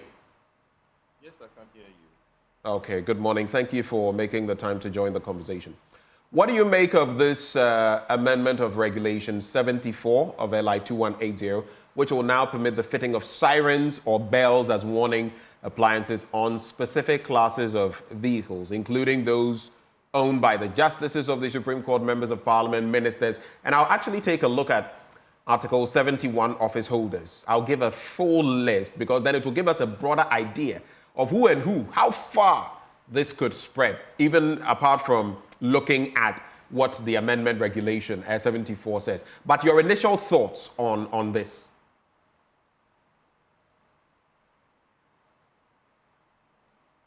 Hello, Cecil. Mr. Gabra, can you hear me? All right, so we'll work on Mr. Gabra's sound and then get back. But, sweetie, here we are. These are some of the proposals. If you look at Section 39(3), it says a siren or bell may be fitted as a warning appliance and used on the following classes of motor vehicles. A, motor vehicle used for official purposes by the head of state, vice president, speaker of parliament, chief justice, ministers of state, justices of the Supreme Court, and members of parliament. That is what it says there. It also says, that is Regulation 74 of LI 2180, a police service vehicle, a motor vehicle used by the Ghana National Fire Service, a motor vehicle used by the National Ambulance Service. I mean, these we already have in the system. But it goes on from there, giving further details on which other vehicles will be using this. So then it talks about the exemption from the speed limit, which is a crucial bone of contention. It says, an ambulance used by a hospital or clinic, a bullion vehicle registered by the licensing authority, or a motor vehicle, if adherence to those provisions may hinder the purpose for which the motor vehicle is being used. These, again, we already have applicable, but when it comes to the members of parliament and other Article 71 office holders, that's the problem. It also has a focus on self-driving cars, Regulation 25A inserted there. It says, 1, operating a self-driving motor vehicle requires a self-driving motor vehicle operator's license. 2, there are 6 classes of self-driving motor vehicle operator's licenses. And 3, the licensing authority may create additional classifications for these licenses. Of course, in terms of self-driven cars, that's a whole new dynamic. The licensing authority will define the restrictions for each class of license. A person can obtain multiple classes of licenses if they pass the necessary tests conducted by the licensing authority. So these are some of the details in there. You want to give us some of the others? I'm just thinking that we already have some of these directives, or we actually apply some of these. Right. I worked in the Ministry of Information under Pius Enam Hajide once, and I know for a fact that sometimes, in some cases, they're able to arrange motorcade to export them in rare critical cases. So I'm just asking myself, going through this, what's different? Is there a need for us to make this a mass wholesale thing? What's really calling for this? And if you want to exempt, or if you want this to apply to all Article 71 office holders, then it should apply to all of them. In the list that we've seen, they've exempted the chairman and other members of the Council of State. They only talked about the president, the vice president, speaker of parliament, deputy speaker, chief justice. I mean, the list that you yourself just went through. So really, what is going on here? What is going on? Do we have Cecil now? Let's see whether... Mr. Gabra, can you hear me now? Okay, so I guess we'll try to get Mr. Gabra. But if you look at Article 71, and you can take a look at what it lists there in LI 74, the amendment article. But if you look at Article 71 office holders, it could be problematic. If this is extended, you remember that Franklin Kujo was saying, this soon devolves and then you have the DC, everybody driving with sirens, right? In the executive, you have the president, vice, cabinet ministers that is MP, non-MP. So let's say all cabinet ministers. Ministers of state, so now Herbert Kappa would be in that category. Minister of state, MP, non-MP, regional ministers. Then you have deputy ministers and deputy regional ministers. Then you also have chairman council of state, member council of state. That's for the executive. I'll get back to the legislature. Cecil Gabra, can you hear me? Yes, I can hear you. Can you also hear me? I can hear you. It's been a struggle this morning. What do you make? Initial thoughts on this amendment article? The call has been put on hold. Please wait. Hello, Mr. Gabra. Yes, I can hear you. Can you hear me? I can hear you. Please go ahead. I was asking your initial thoughts on this LI. Honestly speaking, I've really been disappointed with Parliament. This bill must not go through. It must be withdrawn as soon as possible because of certain reasons. One, do we have the roads itself? Let me just cite my example, okay, before. A few years, I traveled to the Netherlands and I had to meet the Minister of Transportation of that country. I sat in a train, got to the minister's office, and then I saw someone riding a bicycle close to the minister's office.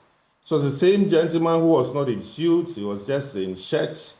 And then he greeted me, "Are you Mr. Gabra?" And I said, "Yes." He said, "This is the minister." In fact, I had to remove my tie as soon as possible, and because he was just wearing a shirt. I mean, it was just so simple. Now the minister sat in the train and then arrived at his office. That is what we should look at for our developed country than bringing in motorcycles, very expensive, to bless sirens, to hold rather traffic up. I can just imagine if I live somewhere around Adenta and I'm coming to work and then an MP or maybe 6 MPs are also going to work at Parliament. I can just imagine what will happen. That means that every 4 or 5 minutes, you will have to pave that way for the siren or the motorcade to pass by you. And sometimes you just have slim chances of touching your car. Now, the other issue is that what happens if your car is scratched by such vehicles? Are they going to sort people out? Right, that's also another issue for another day. But I could just imagine the number of motorcycles and then the police that will be deployed with the taxpayers' money. This will mean that there will be more traffic, okay? More traffic. Already we are struggling. I was of the view that, so why don't we rather look at the issue on segregated roads for the Ayalolo buses, which has been my issue. And if we are able to do that, I don't think the MP will even have to enjoy a motorcade to his office, right? I'm really disappointed with this bill. And honestly speaking, I pray it is withdrawn and then rewritten that will give that advantage to certain personalities, like what we can see now, which is the Supreme Court, judge and so on, and very important people. I am not saying the MPs are not important, but I am saying that it will be quite a nuisance for those of us, that's the ordinary people, just hustling in traffic. let's stay on the point of the importance of the MPs and ministers, and in fact, all those who fall in this category. And of course, the argument they're making is that the traffic situation in Accra slows down the efficiency. So let's talk about balancing efficiency and safety. How then can these government officials discharge their duties without the bad roads you yourself talked about slows down their access to their various offices? So how do we strike a balance then? What can we do about it if we should not lay this LI? Well, I remember quite some time that the ministers were living somewhere around Sakuma or so. I don't know whether they are still around, where they live together. So why don't we use a bus? Why don't we have all of them in one bus and let's say, okay, 8 o'clock, we are going to work, and then we can have at least 2 motorcycles in front of them to take them to work. That alone is good. But then if we have MPA, Minister A, setting off at different times, that will not help us. Their work takes them to different locations at various times in the day. That's also part of the argument. So we cannot say that there's a bus waiting for them at various or certain points, in the city for them to, convene so that they can be carried to their various offices. Wouldn't that be a bit of a challenge? And also slow down the efficiency that they're trying to achieve over here? Well, I still believe that something else could be looked at. If we have a whole IGP who lives close to my house, coming to work without any siren, seated even in a different vehicle, then that is a good thing that lawmakers must also look at, that they should rather be very simple, enjoy traffic with us, and then see the issues ahead to reduce the road traffic that we are currently seeing. I do believe it is not necessary for us to applaud this whole idea of them being taken to work in motorcades with sirens. I don't like this, and I think it will rather slow down the productivity of the general public, because we are all going to work. The minister is very important, the MP is also very important, we are also important. Right. If we don't work, how can we move the nation forward? I'll pose this question to you and also bring in Franklin Kujo on it, but I'll start with you. Okay, I'll start with you, Cecil Gabra. So I think some things even create the situation we have. One, we give these members of parliament, for example, car loans, among others, right? They take loans for cars and all of that. In other words, we feed into the rhetoric. They get all these vehicles. And of course, the vehicles must go on our roads. So the bit about a bus, I don't know whether ab initio we've not shot ourselves in the foot. Then again, we suffer acute big manism and big womanism in this country. It is very clear. Even if someone is an assemblyman or woman, they want to, So once we've not cured some of those, look, when I was in Cuba, you would medical doctors, ship captains, very prominent people. We all rode the bus. All of us. We rode the bus. No one was exempt. I mean, who would go for what they call the guagua? We would all be in the guagua, heading to the center of town. And another thing I found interesting. You know why our African leaders, when King Charles was his coronation ceremony and all of that, you remember some African leaders were put in a bus and there was hue and cry about, hey, why were they put in a bus? And maybe the American president was allowed to. We are averse to simplicity. We like big manism and big womanism. So don't you think that is also a crucial part of where we find ourselves?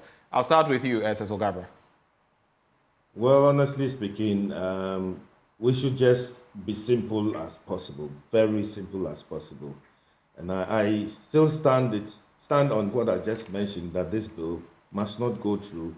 It should be amended rather and left as it is. We believe strongly that we are all struggling in this country. We all struggle to get to work. I leave my home exactly at 6 o'clock, and it takes me 20 minutes from Spintex to get to Labadi, okay? And I program myself so. And I close again quite late, like 8 o'clock, same 20 minutes, because when I close at 6 o'clock, I will be in traffic till about 7 o'clock, which for me gets me so tired. So I will still ask the parliamentarians that let's all live a very simple life, like the Scandinavia countries that I just mentioned, meeting transport minister who rode his bike. Of course, they have a lot of segregated roads for their bus rapid transit system. So let's live a simple life. Right. And the other thing is, in Ghana, in Africa, we have made politics look like real business that everybody is rather, forcing very hard, having all the ways and means to go into politics. Okay, politics has become one source where people get rich.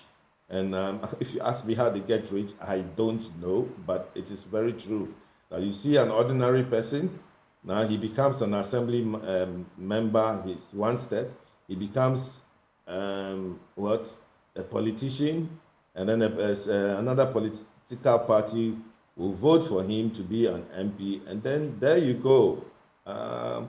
You will say he's no longer Mr. Call him honorable, and therefore he needs a motorcade to work. I don't think it is fair. I mean, look at the number of parliamentarians, and if this person is going to Accra and another MP is also going to airports, and so just look at the chaos that will be created. I don't think that is right. Just before you go, so what's your position? To be blocked for further review, blocked completely, or to be amended? What's your position? It should be blocked. Completely blocked, or blocked for further review? Blocked. Okay. Thank you so much. Mr. Cecil Gabra, we are grateful for your time. Cecil Gabra is CEO, Top Tech Transport and Logistics. He joined the conversation. Sweetie, right before we go, some things have come to mind. Again, in respect of the things we feel we deserve. You remember when the controller, I think it's controller and accountant generals, they were saying that why should their leadership be getting Toyota Camrys when others were getting 4x4s? I say the mentality is completely off. It's completely wrong. If you look at this LI, yes, mention is made of the head of state, vice, speaker of parliament, chief justice, ministers of state, justices of the Supreme Court, members of parliament, and then you have the other ones we already know, public, police service vehicles, motor vehicles, fire service, national ambulance service, ambulance, motor vehicle used by other recognized government agencies, and a bullion vehicle. But if you go to Article 71, and if it devolves into that, that is where the problem is. Because then, executive alone, president, vice, cabinet ministers, regional ministers, deputy regional ministers, when you go to the legislature, speaker, first deputy, second deputy speakers, majority, minority leaders, in fact, all of them, basically, 275 of them. You go to the judiciary, chief justice, it mentions here the justices of the Supreme Court. If they had said superior courts, then it could mean High Court, Court of Appeal. But if it devolves, it means Court of Appeal, High Court as well. Then you have the independent constitutional bodies. We don't have here for now OSP. But the OSP will be in there. Auditor General, EC, EC Deputy Chair, Chair Deputy Chair, Shraj Commissioner, Shraj Deputy, select civil services. Just imagine all of these people on a daily basis. People. Then it's a matter of safety on our roads. So how safe will the rest of our citizens be if we have nearly a third of the population rushing to work because their work is more important than us? But this is what we have. Ayo. Well, this is how we cap off the conversation on this LI. Of course, as things proceed, we'll bring you much more on it. But coming up next, we start our conversation on dengue fever. If you've not heard, well, there's an outbreak in our country. In some regions, a number of people already having fallen victim. And it applies just like malaria. It's just that this time, it could be more severe. Listen to this. But like I said, because majority of the cases are mild or moderate, painkiller is sufficient to, paracetamol is sufficient to alleviate the symptoms, particularly once they are educated. So the region after the confirmation of these cases, have taken certain actions, which are important because we need to know, we get people, the public, first well informed about the disease and reassure them. For us, the good news is that no one has died out of this disease for now. So we need to continue to support and then treat the patients so that we do not record fatalities. The mosquito population, yes, the weather, that's part of it. You know, we're in the rainy season, and mosquitoes need water to breed. So the rainy season, wherever water collects, including if we're eating fish and things and we do not dispose of them well, lorry ties, even plantain. Well, there you have it, that release yesterday on the state of affairs. Joining the conversation, we have Dr. Franklin Esiedu-Bekwe. He's Director of Public Health with the Ghana Health Service. Doc, good morning. Good morning. It's really good to have you join the conversation. Now, we know that in the eastern region, there has been an outbreak, another 2 added on from yesterday. But what is the latest that you can share with us on this dengue fever development? Okay, thank you very much, and good morning to your listeners and viewers. So, I think I need to put on record that this is an ongoing outbreak. So, we have the cases going up. I think what I'll need to... I didn't quite catch that. You have what going out? An ongoing outbreak. Okay. Ongoing, yes. So, and basically we try to do an initial detailed investigation. If you look at where the cases are coming from, they are contiguous districts that extend to the central region. So, the eastern region has Achansi, Achimanso, Brame South, Brame Central, and then you realize that it extends to Achin North. So, those are the enclaves that has the conditions. So what has happened is that we initially they were seen as this is suspected malaria cases, and then when we had the test, it came as dengue. So the central region has also taken samples, and a number of them are positive. So if you look at what we try to communicate, for us there were 2 main attempts for us to get the Ghanaian and into the health system. So one, we wanted to make it very clear that when we have symptoms that are similar to malaria, it's not always malaria. But it's very, very important because if you look at the condition, they were all thinking it's malaria and it's not resolving until we realized that no, it is not malaria. So what we put across is that clinicians should look beyond malaria and look for other causes, where in this case is dengue. So it tells you that we're now focusing on those who had the symptoms that were perceived to be malaria, and then let's test them and see whether it's dengue. So that's one. 2, the population, we want them to understand that it is not every malaria-like symptom that is malaria. So you don't need to self-medicate. For us, these 2 principles are enough to address the outbreak. So it's not just about the numbers, but the understanding that we are having a disease which is similar to malaria, but it's not malaria. And when this is fine with the population and the health system, then we are almost in charge of managing the outbreak. So if that's the understanding, then how do you address it? So clearly, it's a mosquito, but this one is a different mosquito. It's the Aedes, which bites during the day, unlike Anopheles that bites during the evening or in the night. And clearly, it's about preventing the bite of the mosquito. So we need to be sure that you are well clothed and you protect yourself from getting the bite, and then you also minimize the population of the mosquito. So that is the concept, and I think that when it's very clear, it's not about numbers. Then if you have this thing right, it's about early reporting and management. As was said by Dr. Fosu during his press brief, Dengue normally is asymptomatic or is self-limiting. So in that case, you can have people who are infected and within a matter of 2 weeks, they are fine. It's only a few that get the hemorrhagic type that becomes severe, that they may die. So in this context of our communication, we are hoping that Ghanaians will not self-medicate, Ghanaians will report early, and they will not get a complicated dengue that will lead to death. And that is the concept of our approach to managing this outbreak. I see. Before we get into maybe because the transmission follows the same mode as malaria and all of that, we also know, and clarify for us, there's no treatment for this. So I don't know whether there would be any prophylaxis or prophylactic treatment. So there's no treatment for it. And like you said, for some people, the symptoms may not even show. But while the symptoms may not show in such asymptomatic people, could it just all of a sudden get severe since they already have it, leading to a fatality? Just clarify that for me.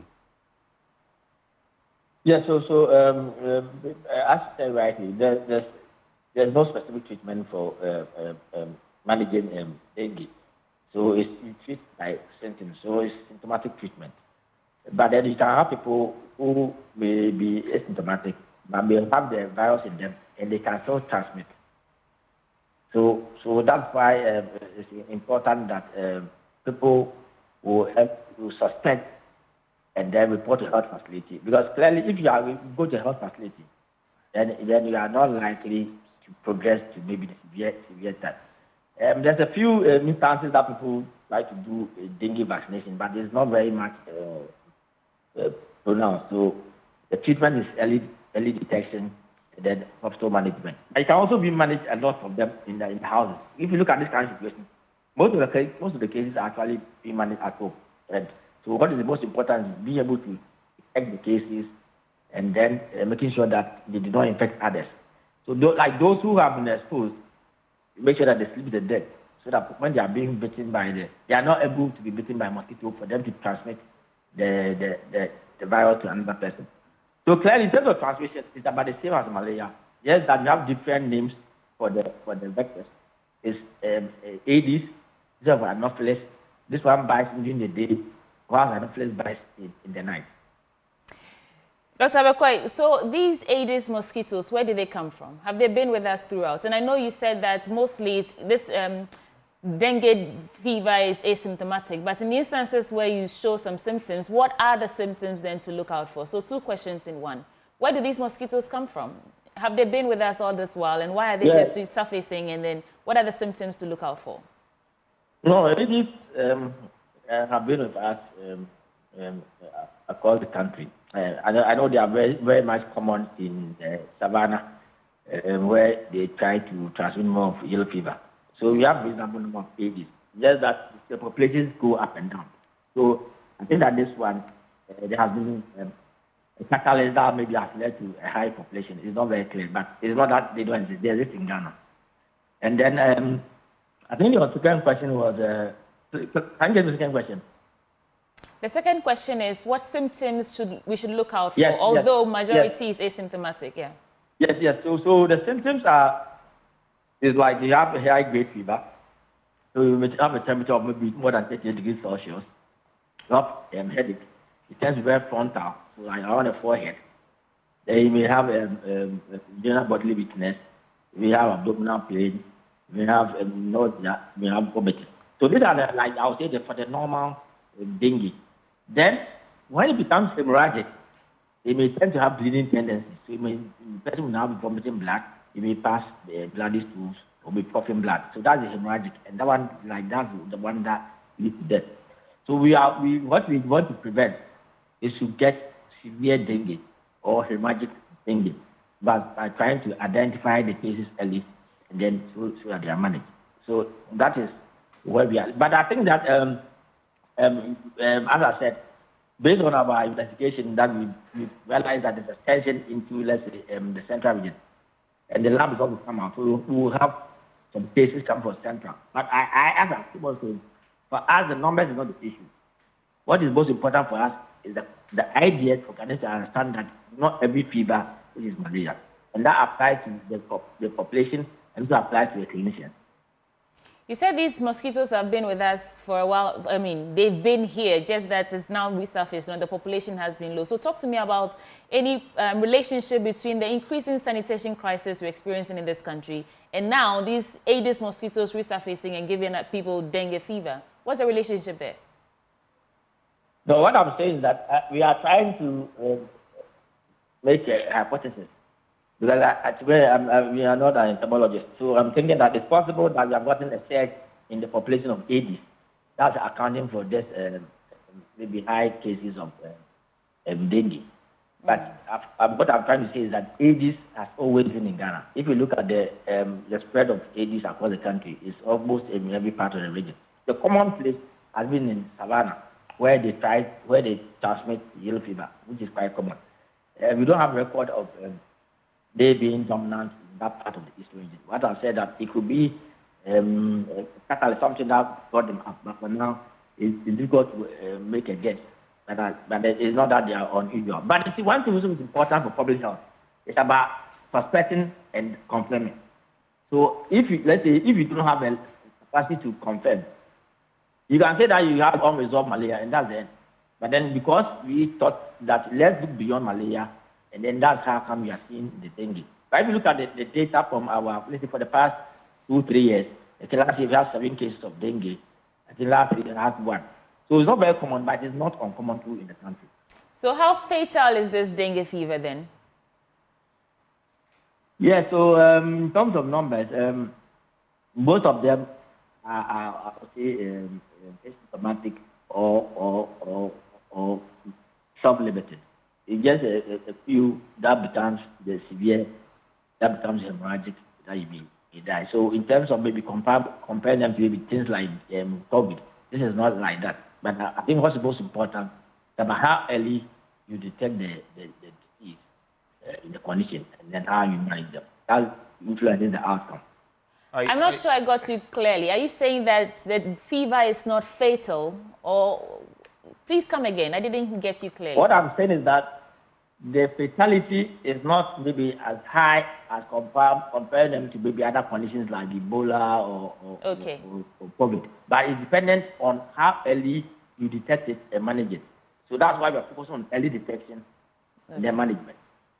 Dr. Siedu, quickly before we bring in our regional correspondent as well, I'd just like to find out from you. You suggest that in previous years we've had very few of these cases, but now all of a sudden in one region alone we have such huge numbers, and it appears there may be more. Could you explain, or what is your analysis? What could be accounting for this? Yeah, so I think that that's why we need the entomologists to explain to us what are the increasing, first and foremost, are there increasing populations of the Aedes across the country? Because they are the vectors. So for me, it's one of the hypotheses we are trying to make. Has it been an increase in the number of Aedes across the country? Who is accounting for it? And why this thing? Is that the normal habitat? So those are the things that we need to ask ourselves. But what I'm trying to say is that it is not that Aedes are not common in the country, but we do not have that record of them causing disease in that locality. But they need to be further investigated. Doc, please hold for us. Our correspondent may say things that you may need to clarify as well, so hold for us. Let's bring in Kofi Sian. He's our Eastern Regional correspondent. Kofi, if you can hear me, what is the latest from the Eastern region? We've seen the numbers. Are the numbers still same? What is the district director, regional health directorate saying on this matter? Okay, so Ben, the numbers currently, as I speak with you, are the same. You know, when the Ghana Health Service came out with their statement, initially it was 9, but yesterday at the press conference, the regional director of health, Dr. Winfred Ofosu, confirmed about 11 cases. So for now, the numbers haven't changed. What we know from yesterday is what we are still, discussing in the region. There hasn't been any new cases from the end of the Ghana National Health Service. In terms of these 11 so far in the Eastern region, what do we know in terms of what treatment they are receiving? How are they faring? Okay, so according to the regional health director, these are cases that are not too severe. That is what he says. And that they are being treated with paracetamol and other painkillers. Because as of now, he says that they have no concrete or special treatment that can be given to these people affected by the malaria or the fever virus. So that is what they are treating them for now until they have or they record any severe case which will require intensive treatment. Now, for those who have fallen victim and all of that, I mean, then it would put the community on high alert. What has been the reaction from the community? What has been the reaction from the regional authorities in terms of, containing the vector? Okay, so, about a week or two ago, there were reports from the district mentioned, that is Achimansa, Brim North and South, and those adjoining communities around those places, about the outbreak of some special breed of mosquito in that area. So when the news of the outbreak of this, the name I actually forgotten the name of this current virus, the malaria, the fever we are talking about, the people were not really surprised about it because they knew already about the outbreak of this special breed of mosquito.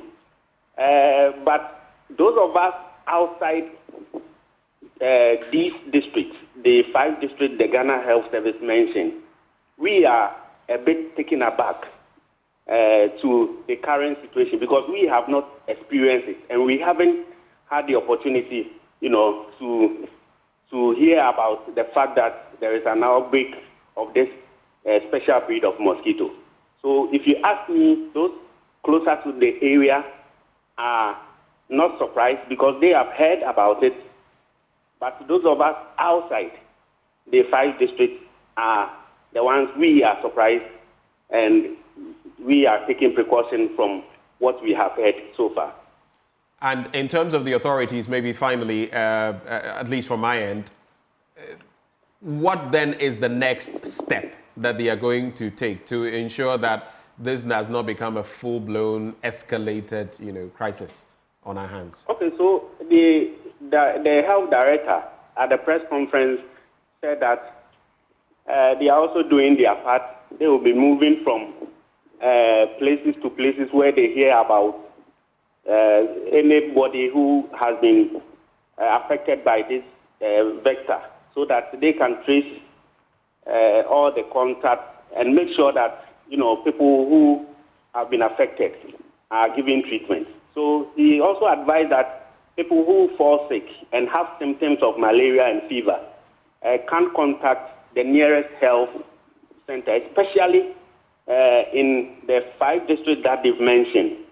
People from there should contact the very near health center and report to them about the fact that they having these feelings or they experiencing these symptoms so that they can be treated and be given the right medication.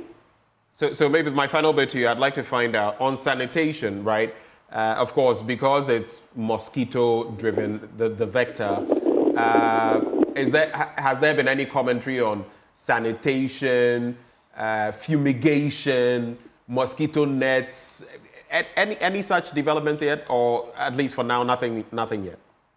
Okay, so Ben, if you listen to the regional health director very well, these are areas close to forest zones and also areas that mining activities take place.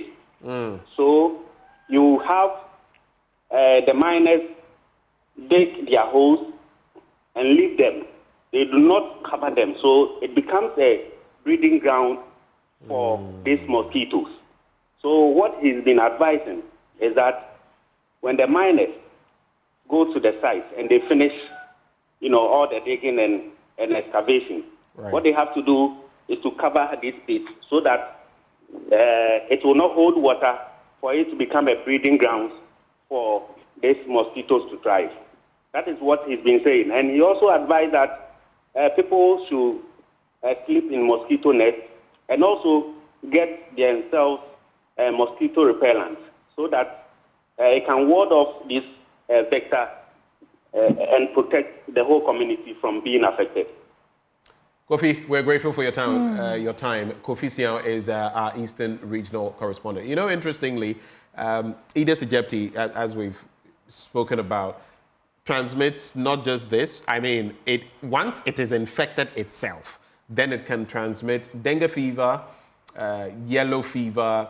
I see this one as what? Chikungunya virus and Zika virus. That one has been pretty prominent in Brazil and other places. But to cap off the conversation with Dr. Esiedu Bekwe from my end, is the malaria control program going to come on board for this, Doc? Yes, thank you very much. So I need to state that the initial investigation is centered around the malaria immunity program. So they actually led the investigation because it started with the complaint that there are some different breeds of mosquitoes. So they mobilized and brought the entomologists, epidemiologists from their end. So that they are actually leading to support the region. So to us, it's part of the whole approach. And as you said, so initially we were not sure what is the cause of the fever. When you mentioned rightly several pathogens, Zika, chikungunya, they are all part because if it's Aedes, they can be considered by, it can cause only of these diseases. So the side is on the which has the capacity to decide or to confirm which pathogen, and they confirm dengue. But they all fall into a category of what they call the viral hemorrhagic fever. So I think that, let me say that we are still, the program is still doing more investigation with their team to see the extent of the condition.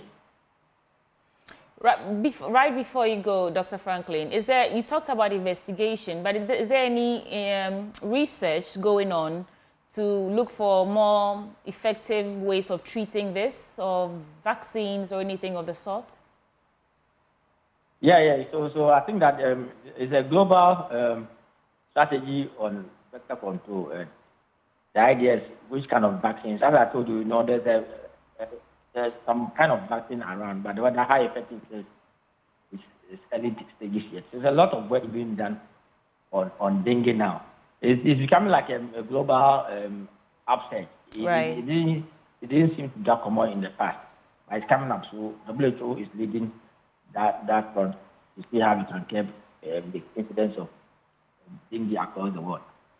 Dr. Franklin Esiedu Bekwe is Director of Public Health at Ghana Health Service. Thank you so much for your time. Thank you. But before we leave the studio, a gentle reminder that if you're stressed out about your cleaning needs, you should worry no more.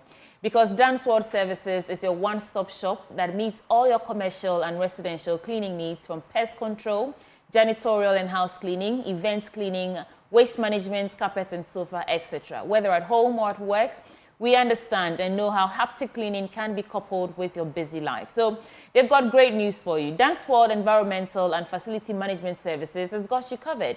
And they excel in whatever they do, leaving you beyond expectation. And you can locate them at Excel House, opposite the Regimanol Estate in Nungwa Barrier, or call them on 0302 905 538 or 0555 752 361. Dance World Services, beyond expectation. Benjamin Akapo. Well, let me tell you a bit about that Lifetime Achievement Award. Under the distinguished patronage of Her Ladyship Justice Gertrude Tokonu, Chief Justice of the Republic of Ghana, the UPSA Law School proudly presents the 2024 Lifetime Achievement in Law Award and Honorific Lecture. Now, this event presents a rare but high-level opportunity to recognize and acknowledge the outstanding and exemplary contributions of notable Ghanaian personalities in the areas of the rule of law, governance, and the legal academy.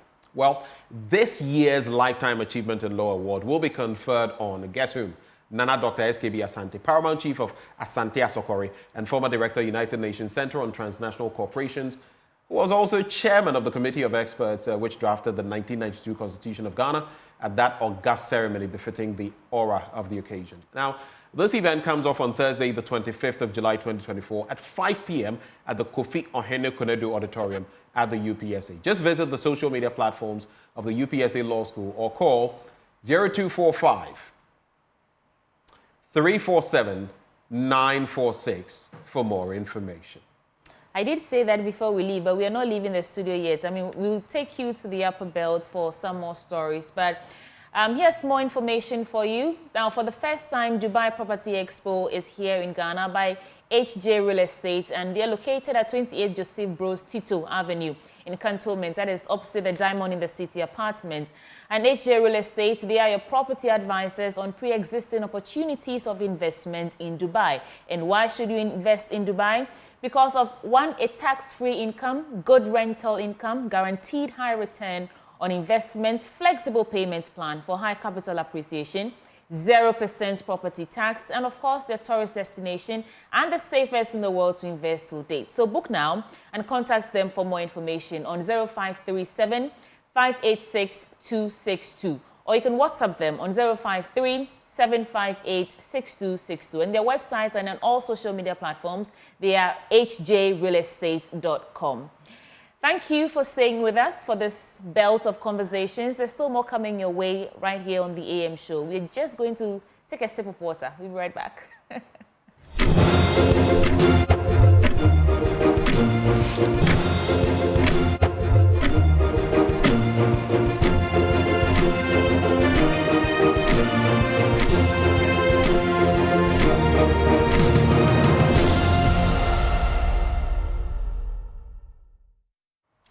Welcome back on the AM show. We head now to Wa and those dastardly killings, stoking fear in the community once more. And so far counting, we have 17, and we're going for some updates to find out what concrete steps are being adopted by authorities to deal with this disturbing phenomenon. Joining us, first of all, we have Stephen Yakubu. He is the regional minister, and he has been gracious enough to join us. Honorable Yakubu, a very good morning to you, sir. Good morning. Good morning to your listeners. It's good to have you. I know it's a sad development, but from where you sit, what is your initial thinking on this? This is not the first time. 17 have happened in recent times. What is your reflection over the last few years? What has happened? Well, first of all, I've been trying to figure out why. The why is something that all of us, yesterday we were in a respect meeting for almost the whole day, and the question we are asking ourselves that why we, why us, and why are these people doing this? Now it's something that runs across the corridor. The savannah is happening there. It happens in Bon East, and now here, which has happened before, as you said. So we are asking a lot of questions, and dealing with it, we have realized that we cannot do this alone. We need the entire Ghanaian population to help us in terms of information, in terms of anything at all that any information at all that anybody hears about Wa, even if Accra or Takra or wherever, you hear something about Wa killing, let us know, because that's the only way we'll be able to unravel these serious crimes that, they're doing. I mean, yesterday, I couldn't believe how a human being can be slaughtered like an animal. It's something that is very, very worrying. But I think that we've now realized that, look, we can't do it alone. We need information. And information is really the key to unravel these serious crimes and everything. You started talking about information. Like we've said, over the last few years, these killings have happened. In recent times, a few of them have happened again.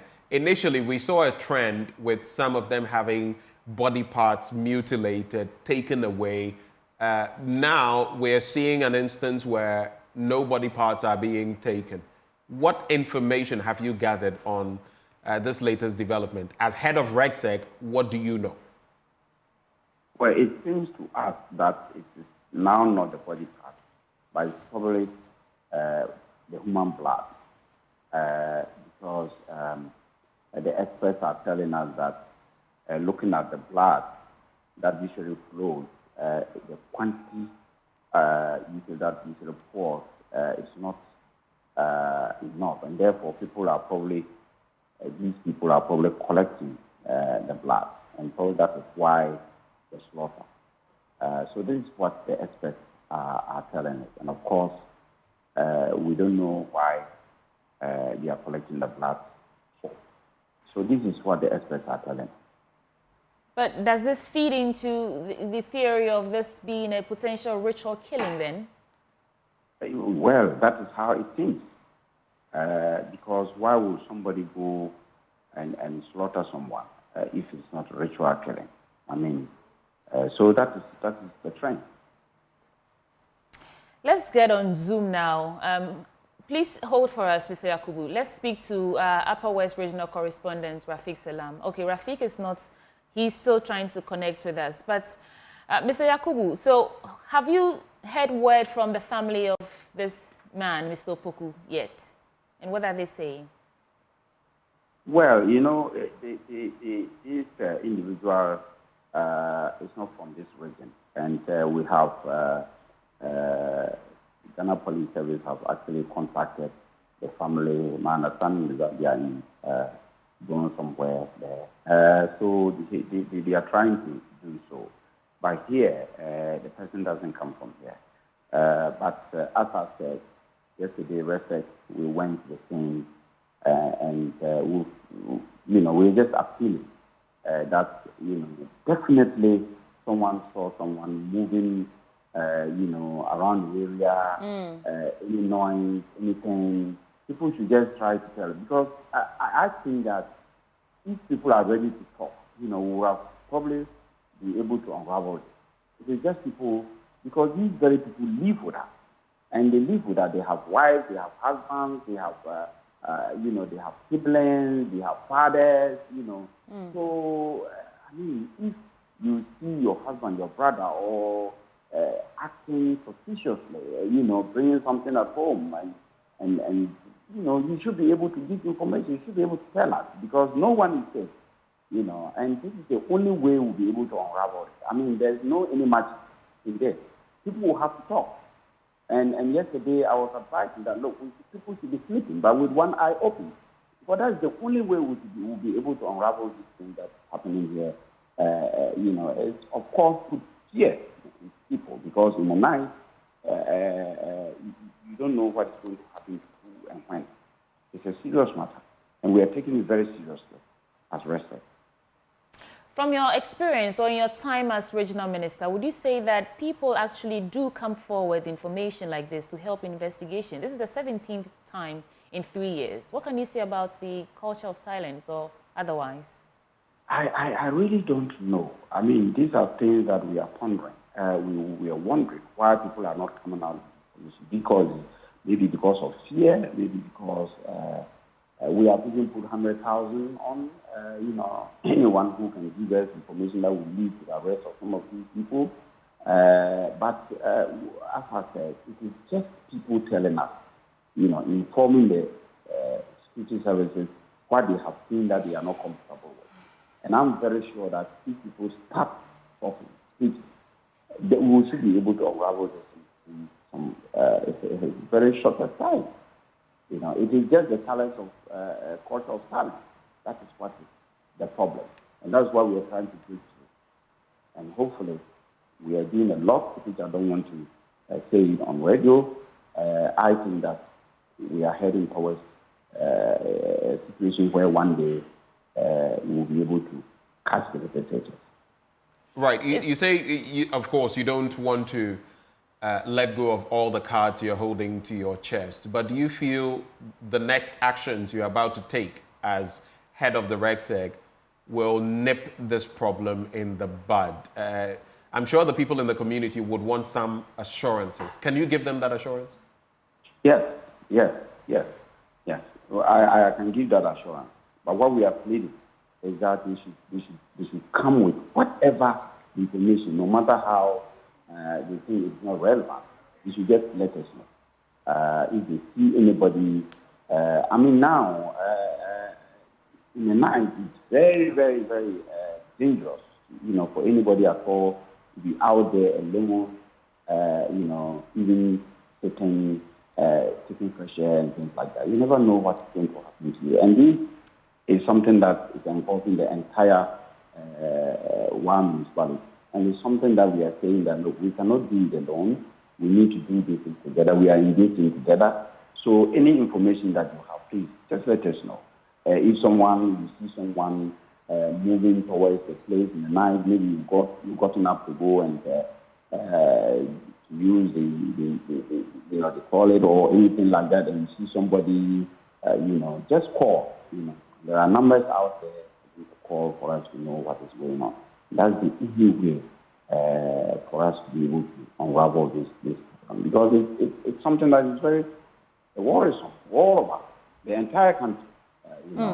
Yesterday I had the IGP on the line, I had the CDS on the line. Everybody is very, very worried about this matter. And we need, as soon as possible, to be able to unravel it and end it.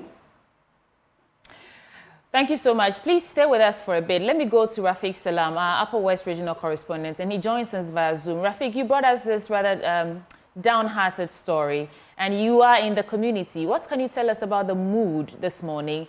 And the minister was just talking about the culture of silence. Do you think it's a matter of motivation? What do you think?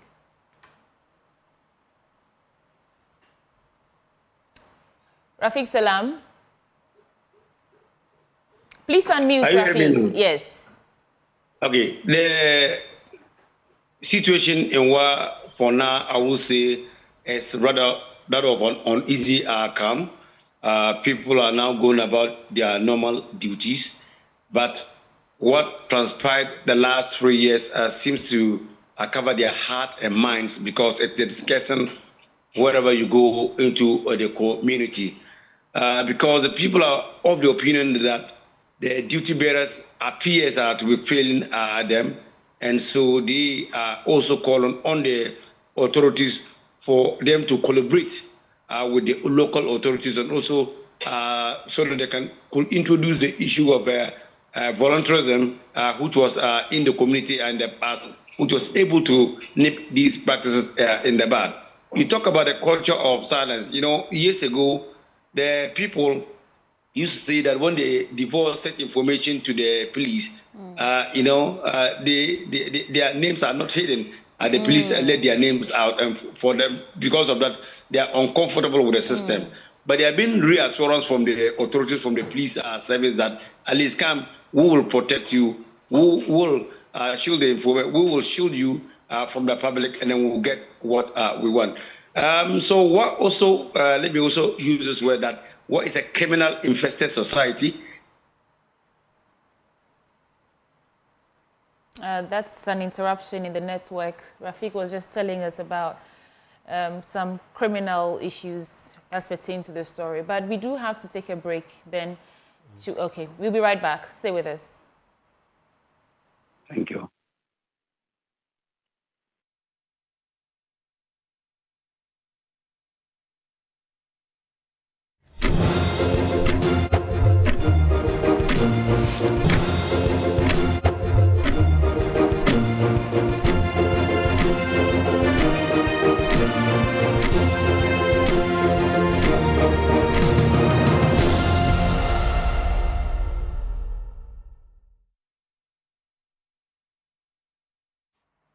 Welcome back on the AM show. Up next, we get talking about the University of Ghana and its strategic plan over the next 5 years. Joining me in the studio, I have Professor Gordon Awandare, and he, of course, is Pro-Vice Chancellor in terms of academic and student affairs, and he is also Director of WAC BIP at the University of Ghana. Prof, good morning. Good morning. Did I get your designation right? Correct. Okay. Thank you. Good to know. Yeah. Let's talk, first of all, since this is practically your area, which is why I brought in WACBID. Let's talk about dengue fever and this latest development. Dr. Franklin Asiedubekwe, Director of Public Health at the Ghana Health Service, made mention of the fact that, I mean, we've not had that many cases over the years. So it makes for interesting reading why in 2024 alone, in the eastern region, we have this number of cases. What can you share with us on this development? Well, thank you very much. So, as you know, as scientists, we like to go on evidence. And so, you know, we still are not clear why there's this outbreak. But like the Director of Public Health mentioned, dengue has always been in the system, in the background. Indeed, in 2014, one of our PhD students at WACBIB did a study in children. 2014, you said? 2014, yes. Wow. Children who had malaria. And we just screened them for other pathogens that they may have. And we found that about 2% of them actually had dengue virus in addition to the malaria. Yes, and in fact, when we look at antibodies, more than 14% of them had antibodies to dengue. So it's something that has been in the system, and it's not surprising. So they had, when you say the antibodies, so they had, because they had been exposed. Also developed some level of resistance. Yes, that means they had been exposed to the virus before, and they had developed some level of resistance. Yes. Wow. So it's something that has been in the system, but for viruses, there's always a time where there's an opportunity to surge and create you know, an outbreak like we're seeing currently, and we have to do the investigations to find out why there's this current outbreak. But it's not surprising; it's just a matter of course that once you have the virus circulating in the background, there'll be a time where there will be an outbreak and you have an increased number of cases. So I don't think we should panic. We just need to take the necessary precautions, and then it will resolve itself in the coming weeks, I'm very sure. If you look at how we're addressing it so far, because interestingly, it has no cure. You can only be given some painkillers to manage the pain. It's also, in some cases, asymptomatic. You will not even know. In some cases, it resolves on its own. Correct. In other cases, people will end up in hospital in severe cases. Yes. So maybe, finally, your thoughts to those watching us. What should we be looking out for? Yeah, so let's look out for the symptoms. The symptoms would be very similar to malaria, for example. So when you have those symptoms, let's not assume that it's malaria. Let's go and get tested. If you rule out malaria, then you should, I'm sure the doctors will then take the next step of taking your sample and sending it to Noguchi for further you know, testing. But like I said, we just need to take the necessary precautions and not panic. This is not another COVID, so let's not go into you know, a state of panic because of this one. It is, of course, a concern because, like you said, can cause severe disease. But the solution is not to panic and start having any knee-jerk reactions. Right. Integri procedamus, or as they would say, procedamus. With integrity we proceed. That's the motto, in case you didn't know, of the University of Ghana. 76. You are now 76 years old. Yes. And I'm wearing my anniversary. Yes, I see that. Tell us about this initiative, this strategic plan that tomorrow is going to be launched at the Great Hall of the University of Ghana. Yes, thank you. So, as we all know, the landscape for tertiary education has changed significantly. Our previous strategic plan was from 2014 to 2024. So we have just ended that, or we are just ending that period, and we are now entering into a new phase. Before you talk about the new phase, I'm sorry to interrupt. The old phase, what you had, the plan, has it been fully executed? Well, so it's part of the process of you know, developing the new strategic plan. What we did was we took stock of what had been achieved and what didn't work so well, and that fed into the development of the new strategic plan. Okay. Obviously, there are so many things that can change in 10 years. And that includes specifically funding for tertiary education. It has become much more challenging in terms of support we get from government, our ability to compete for students and for funding from other sources such as grants. And so, all these were taken into account in designing the new strategy. But there's no doubt that we made significant progress. The last strategic plan, the main goal was to position the university as a research-intensive university. And if you look at the progress that has been made over the last 10 years, there's no doubt that our research has been strengthened significantly. Centers such as WACBIB that we're talking about came up within the last 10 years. And that was part of the vision of the university to drive research excellence and to recruit talented scientists who can do research and who can attract funding to the university. So we've made significant progress in that direction. We've actually developed a very robust grants management system to support research. And all these have significantly been strengthened over the last when you started talking about research, that was exactly what came to mind, funding. Yes, funding. It's I hope we get more time to talk about it. It's a key a challenge for research, especially in our part of the world where we don't have committed government funding for research. I always talk about the Research and Innovation Fund, which was supposed to be established. The bill has been passed, but it hasn't been implemented. And each time I get an opportunity, I appeal to the president to implement it, especially before he leaves, because that would be a great legacy for the president to implement the Research and Innovation Fund. And I think the appeal should also go to corporate bodies, because in other parts of the world, you can have one researcher with over 50, research grants from different MNCs, institutions, and all of that. Actually, we don't see that much in our part of the world. No. So you're perfectly right. But the catalyst has to come from government. Right. I believe that if the government sets up this fund, many international funding organizations would contribute to it. I believe that many private sector institutions would contribute to it. But government needs to provide, you need to provide the platform for people to contribute. If the government starts it and puts a few $1 million on there, others will come on board and succeed. In fact, other funders will match whatever the government has put in there. So I think it's something that we need to move forward with. But anyway, we need to talk about strategic plan. The 5-year development plan. Yeah, we need to talk about the strategic plan. So what are we looking at? Yeah, so the vision is to create global impact through through innovative research, teaching and learning, using technology-driven and a people-centered approach. And so for us to do this, we have identified 5 key priorities, or what we call strategic priorities. The first is a transformative student experience. Second is impactful research.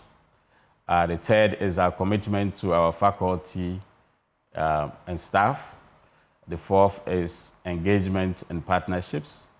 And the fifth one is sustainable resource mobilization and stewardship. Yeah, so I can talk briefly about each of these. So with the first one, which is a transformative student experience, we are repositioning our teaching and learning approach to make it more student-centered, to enhance the experience of our students in the University of Ghana, to provide them a holistic, education that in addition to providing them the technical education, we want to also enhance their personal development. We want to enhance their prospects to be successful in the world of work, and we want to also support their, both their mental and physical well-being. And that is, part of the key to providing a transformative student experience. So you're taking it a notch higher. Yeah. And, sometimes some have questioned over time the relevance of some of our syllabi and the courses and the programs we take. Exactly. I believe all of that has been factored into this transformative experience. Absolutely. And we are going to also rely a lot on technology. These days, the teaching and learning environment is technology driven, and the University of Ghana, we are embracing that, and we're going to further enhance our teaching and learning facilities to ensure that the students have a modern student experience, which empowers them to compete globally. All right, Yeah. and that's important, what you just said, because I was just about to go there. Empowers them to compete globally. So that they will not be, receiving the short end of the stick. Absolutely. They'll be having all the It's opportunities. very important that our students are able to compete globally. University of Ghana is one of the leading universities in the world, and our students have always done well wherever they've gone. And we need to sustain and even improve on that. Those of us who studied abroad after graduating from University of Ghana, we really appreciated the value of the training we got from the University of Ghana. Yeah. When we went there, we could, compete and actually You could stand your actually outperform others who had enjoyed education in the US and so other I know places. you want to move on to the second point. Yes. My apologies, because someone sent in a message and it feeds into the first, so I have to bring it in. Akidago Muniru says, don't forget to help them get affordable accommodation. Accommodation. Yes. I know it feeds into this. So that comes with our commitment to our students as well. So okay, all right. One of the things that has happened over the years is that 10 years ago we had only about half of the student numbers that we have now. And so even though we made efforts to increase student accommodation, the growth in student numbers far outstripped the capacity for accommodation. And same with academic facilities as well. Lecture rooms and teaching facilities, laboratories, all these are under a lot of pressure because the student numbers have significantly increased. So there's the need to keep pace with the student numbers. And that's one of the things that we have to focus on in the next 5 years, hopefully with the support of government. Yeah. So the next one is impactful research. This is in furtherance of our main strategic goal in the last 10 years, which is to position the university as a research-intensive university. We want to emphasize interdisciplinary research. We want to emphasize collaborative research. The problems of this world, both old problems such as poverty, climate change and others, as well as new ones such as emerging and re-emerging diseases like we just talked about, as well as financial crisis all over the place. These call for new approaches to research, which would bring an interdisciplinary view of it, because research is much strengthened if you have people with different perspectives, different backgrounds. Now we do research, you have statisticians, you have mathematicians, and you have molecular biologists like myself. And this enriches the research, because these days research is not just what you do in the lab. It includes a lot of computerized work, modeling, and statistical analysis. Yes, and these all bring require different sets of skills rather than just the normal technical skills that we have been taught. So that's for impactful research. The third one is commitment to our faculty and staff. We believe that the university should put a lot of premium on the welfare of the community itself, which is the staff and faculty. We've talked about the students already, so the staff and faculty also need to work in an environment that allows them to put out their best, that allows the system to be efficient, and that allows our staff and faculty to enjoy their work, whether it's teaching or administrative work. So we are committing ourselves to providing them with the necessary tools, equipment, as well as the enabling environment for them to enjoy their service to And the I'm sure that university. is why you're also pushing for research support so that they can also absolutely climb the academic ladder. Absolutely. You have to do research to be able to climb to achieve your professorial, their professional development. And this is Right. both for the academics and the administrative or what we call the professional staff as well. Mm. Yeah, because you're right. If you don't have the enabling environment to do research, you cannot become a professor. Indeed. so but I'm going to put you on the spot a little there, because sometimes to our universities, this is our premier university. Yeah. But even there, and with many others, you would hear, oh, but salaries, the perks of the job. Are you looking at that as well? The I know I'm salaries. speaking for some lecturers because you know what is happening. Oh, I mean, the problem of the salaries is a major one. I mean, I'm not here to advocate for conditions of service, but if you look at what has happened to the salaries of university, employees over the last, let's say, 10 years.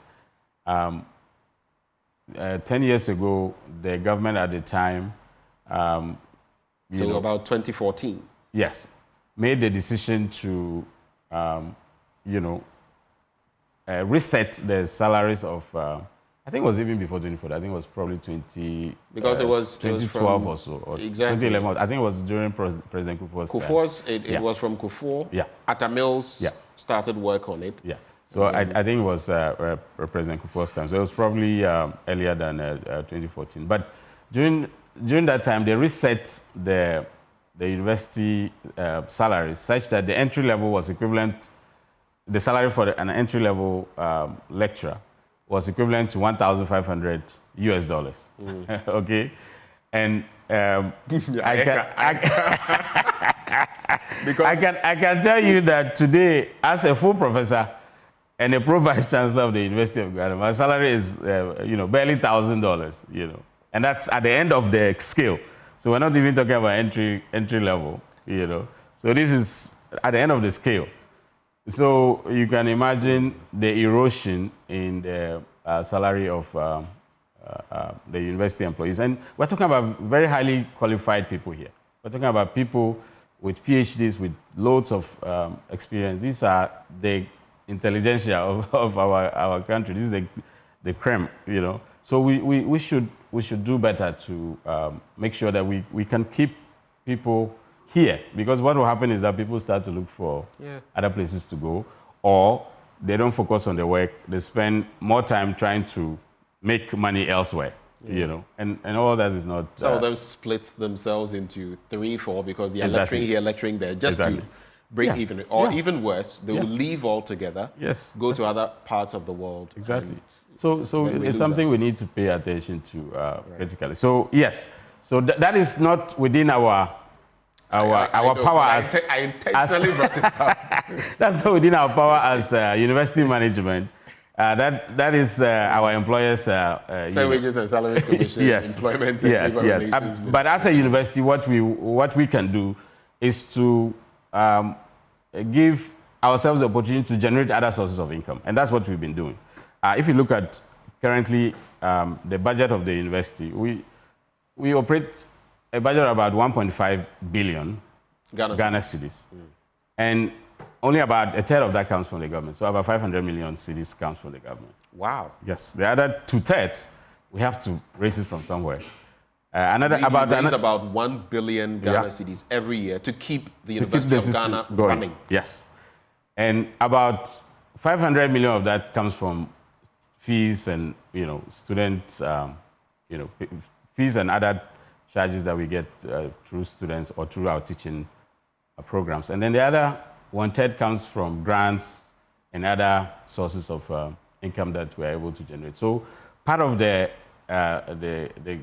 priorities of this strategic plan is to, lead us to more financial independence, which allows us to raise resources to supplement whatever we get from government, because whatever we get from government is decreasing gradually. If you look at it as part of the pie that, the budget of the university, if you look at the slice of that pie that comes from the government, it's shrinking every year because the cost of operations keep increasing every year. So right now, the government basically pays salaries, and that's it. You know, there's no other support that comes from the government. And this is something that has been happening progressively over the years. And as a university, we need to, you know, take steps. We need to evolve. We need to evolve and find other ways to, yeah. But it doesn't, you know, sort of absolve the government from the responsibility to think about new ways of funding tertiary education. This is not a challenge that faces only the University of Ghana. All universities are dealing with it. So as a country, we need to have, you know, a national discussion about how we are going to make our universities sustainable. Because the current trajectory is not sustainable. Yeah. We are not going to be able to have universities that are functioning properly with the current levels of funding from government and the alternative sources. School fees, for example, you know, our school fees are regulated by Parliament. Yeah. So as we speak, university students pay about 2,500 cedis a year. Yeah, that's the regular rate. It depends on which, because my former school, for example, the School of Law. Yeah, but those are special programs. Okay, those are special programs. Special programs. But regular undergraduate. Yes, the special program, that's a small percentage of the students, those who can afford, like you. So we use during that time, we use those to try to sort of subsidize the other people, because the majority of students pay the regular fees, which is 2,500. You know, and 2,500 for a whole year in Ghana, it can't even pay our electricity bills. Yeah. You understand? So we have to start having these discussions about the national, you know, approach to funding tertiary education. Anyway, so we go to number 4, which is engagement and partnerships. We believe that the impact of the university can be best, you know, delivered through engagement with our community, through engagement with government, private sector, industry, and also through international partnerships and collaborations. And so our 4th priority is to basically ramp up our engagement with our communities and with our global partners. And then the last one is what we've just been talking about, which is sustainable resource mobilization and stewardship. So we have to look at different ways of raising funds to run the university. And then we have to also look at the efficiency in which we use our resources. We have to make sure that there's, you know, we limit waste in the system and prioritize our expenditure so that we are only addressing the most the most important, you know, projects that need to be dealt with. So these are the main five main strategic priorities. So it's 5 strategic priorities for 5 years. So we call it 5 for 5. So that's the you know, the main thrust of our new strategic plan. So 5 for 5, taking the university to 2029. 2029. And all of these will run concurrently. Concurrently. So the next phase, after tomorrow, when this is launched, the next phase is now for the university community. Each individual will have to do their part for the university to realize these strategic priorities. So we're now going to go through the implementation phase where each of the constituent units would have to develop their own plans for how to achieve these goals within their own units. And that will be the next phase that we would undertake going forward. I also know you did a lot of consultation from your document, which I have seen, in terms of putting together this plan, which is fantastic. I want to find out how well-grounded is this document, this plan, based on the consultations you have had, unlike what we've seen in some instances. I will not mention any names where some people say they have not been consulted and all of that. And to feed into that, your population is burgeoning, going back to that. What is the plan? The University of Ghana, I mean, the numbers are outrageous sometimes when I hear them. So how many tens of thousands now? 50, 60? So we are at 70,000 now. 70,000? Yeah, but that's actually a small dip. Last year, we were 76,000. Wow. Yeah, so it's part of the strategy. We are conscious of the number.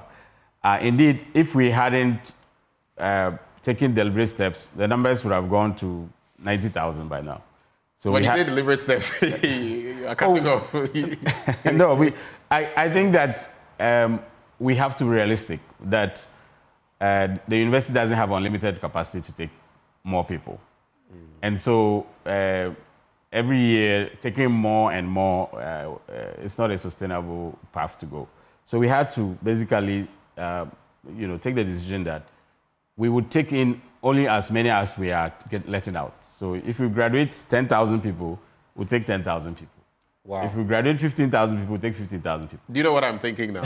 Free SHS and how, because the schools at the secondary, the senior high level are not able to cut off because of CSSPS. Yeah. But when they come to the tertiary level, it means you will have to cut off. You have to apply your systems and cut off those who have to be cut off. Well, fortunately, now there are many options for students to get tertiary education. University of Ghana, of course, we are the premier university. We are the best university. So we know everybody wants to come to University of Ghana. But the reality is that we cannot keep going higher and higher. So unfortunately, some people have to go for their second choice, which is the other universities, because UG cannot take everybody. We know everybody wants to come to UG, and we appreciate that. We are proud of that. We are proud of the fact that every little child in any village, when they talk about university, they're talking about Legon, right? And so they want to come to Legon, but Legon doesn't have, unlimited capacity. So we have to stop at some point. Otherwise, the quality will start to suffer, as you're saying. Already accommodation is under so much pressure.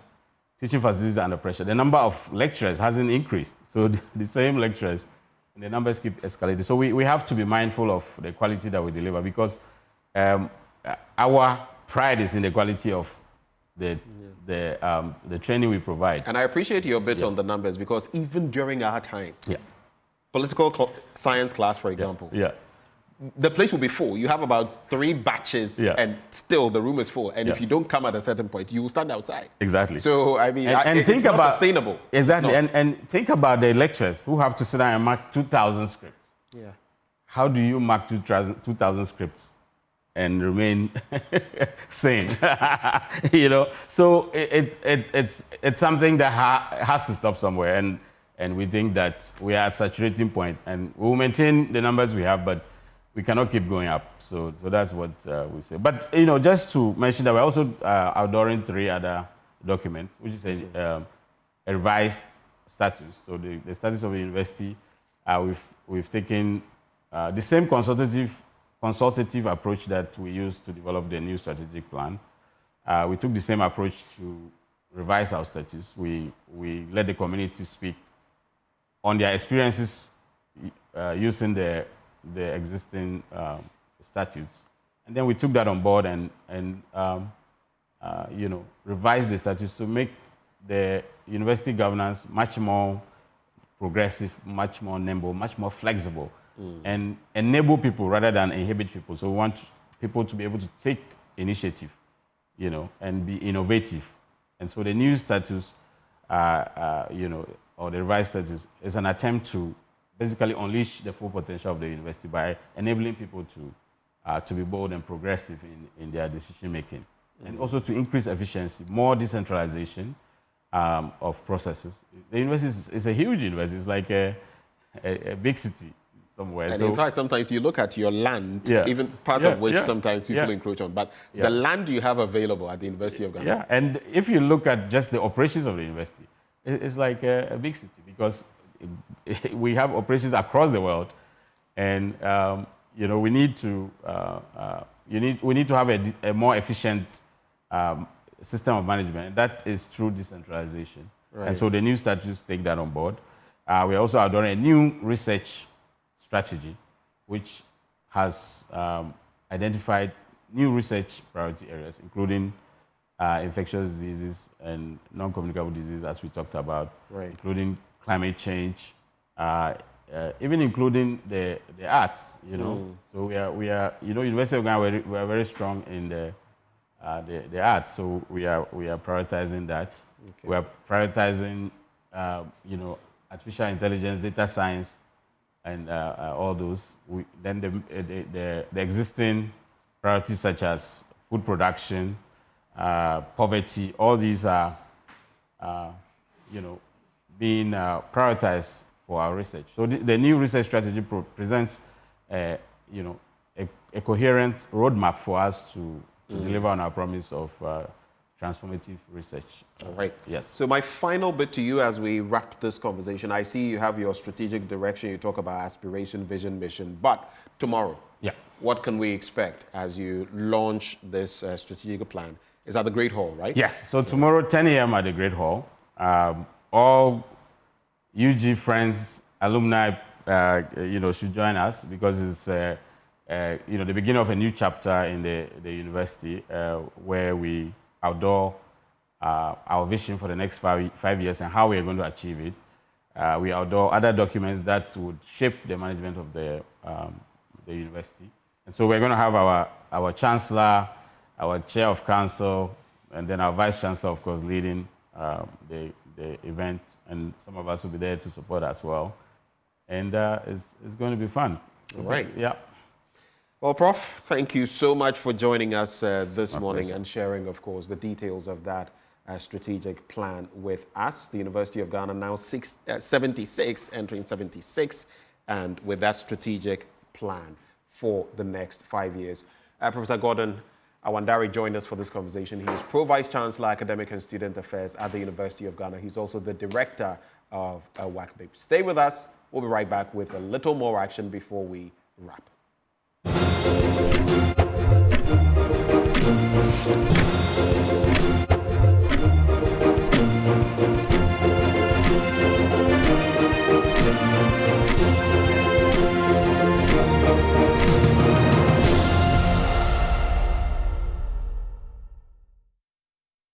Thanks for staying with us. We've been serving you cocktail, and the last belt or the last ingredients we're giving you before we go is from Telecel, because they have some 1 million CDs up for grabs.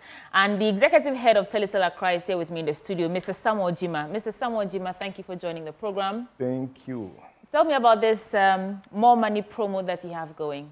Thank you very much. I think, first of all, I want to say a good morning to all your viewers. And in Telecel, we always want to excite our customers. So over the past week, we've launched a new promo. That is a Telecel More Money promo. And the More Money promo is to appreciate our customers for being with us along the journey.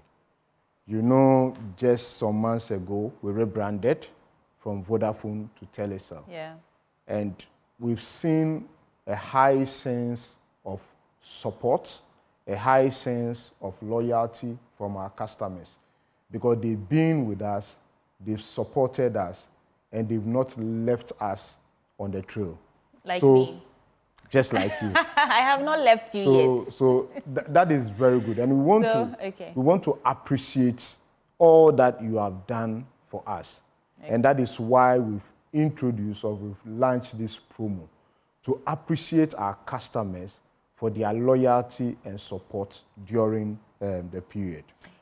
Talk to me about the mechanics of this promo. How much is involved? How much should me as a customer and our audience recharge to participate in it? And when are you doing the grand draw? So the Telecel More Money promo has a simple mechanic. And the simple mechanic is that since you're a customer of Telecel, you are part of the promo. Okay. But we want you to show some level of commitment by opting in. And the opting in is free. Okay. So how are you going to opt in? It's just by dialing *500#. Okay. Then you opt in by choosing one. Then you opt in the promo. The second way you can do this is by testing WIN to the short code 500. Same number. 500. Same number. Then there is a third way. You know, like today, when I want to do a Telecel cash transaction, I would always want to do it through the Telecel Play app. So if you download the Telecel Play app and you go to the promo session, you can also opt in there. So once you have subscribed to this promo, then the opportunity comes. Okay. And for this promo, we made it so exciting that there are daily rewards, there are weekly rewards, and there is also the end of the period reward. Which is the grand draw. Which is the grand draw. Right. And the grand draw, that is at the end of the 90 days, we are going to give one of our customers 1 million Ghana cedis. For real?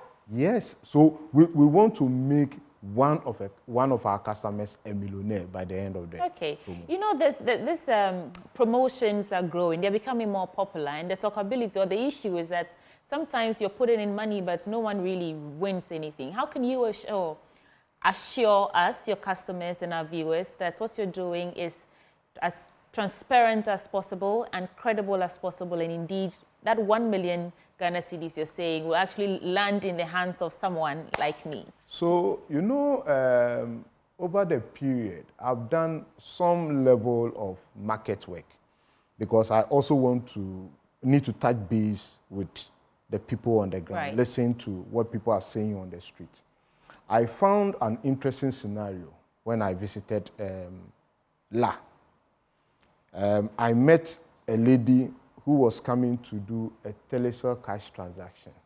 Normally, I would have thought that, you know, in the local setting, when you do a name changeover, it will take time for people to pick up the name. But here I see this lady saying that I wanted to do telecell cash transaction. And I was surprised. I said, look, these people have caught up with the brand. Okay. So because of this, we are ensuring that the process is fair, the process is transparent, and we are using the best platform to be able to do that. And are you working with NLA? we are working with NLA, Okay. and it is in collaboration with one of them, that is the Caritas platform. Okay. But you know, coming back to the promo, the construct of the promo, once you are able to subscribe, all what you have to do is to recharge. And you can recharge through your EVD, what we call in the market transfer, or you can recharge through telecell cash. The thing is that when you do your recharges through telecell cash, you are able to earn more points. And you see, it gives you the advantage. Yeah. And you know, we were talking about our fiber broadband. Yes. If you are also a fiber broadband user, anytime you top up, you are also able to earn points. Okay. Every day, we are going to give 150 of our customers 100 Ghana cedis each. Every day. Starting from? Starting from the 10th of July. Okay, so it means you've started? We've started. Okay. Then at the end of every week, we are going to give between 2 and 4 of our customers 30,000 Ghana cedis each. Wow. 30 Ghana cedis each. And all these monies are locked up for our customers. And we know, you know, I was talking about the lady in La. We know our customers are with us. So they have started. Okay. Per the last records we saw, we've started. We do have to go, but Yeah. in case someone wants more information about this particular promo, how can they contact you? Okay. So you can go onto any of our social media platforms. Okay. You can go on X, you can go on Facebook, you can go on our website, and you get all this information. Okay. Now the last one, let me add the last one. Okay. If you are not yet a telecell user, it is an opportunity to have a turnaround in all these economic issues that we find ourselves. Okay. So I will urge every single individual to make sure that you use your telecell. Once you subscribe and you are using more than 5 Ghana cedis, you opt in and you are good to go. Thank you so much, Mr. Samuel Jima, who is Executive Head of Telecell Accra, in their efforts to reward their loyal customers for being with them and not leaving them. That is the Telecell More Money promo. Thank you so much for joining us. Thank you. All right, so that's our show for today. My name is Sweetie Abochi. And of course, I did this with Benjamin Akapo. We're back on your screens tomorrow from 6 a.m. to 10 a.m. Don't miss it. And I hope today we served you some really good breakfast. Joy News Desk is up next with Faustina Safo. Mwah.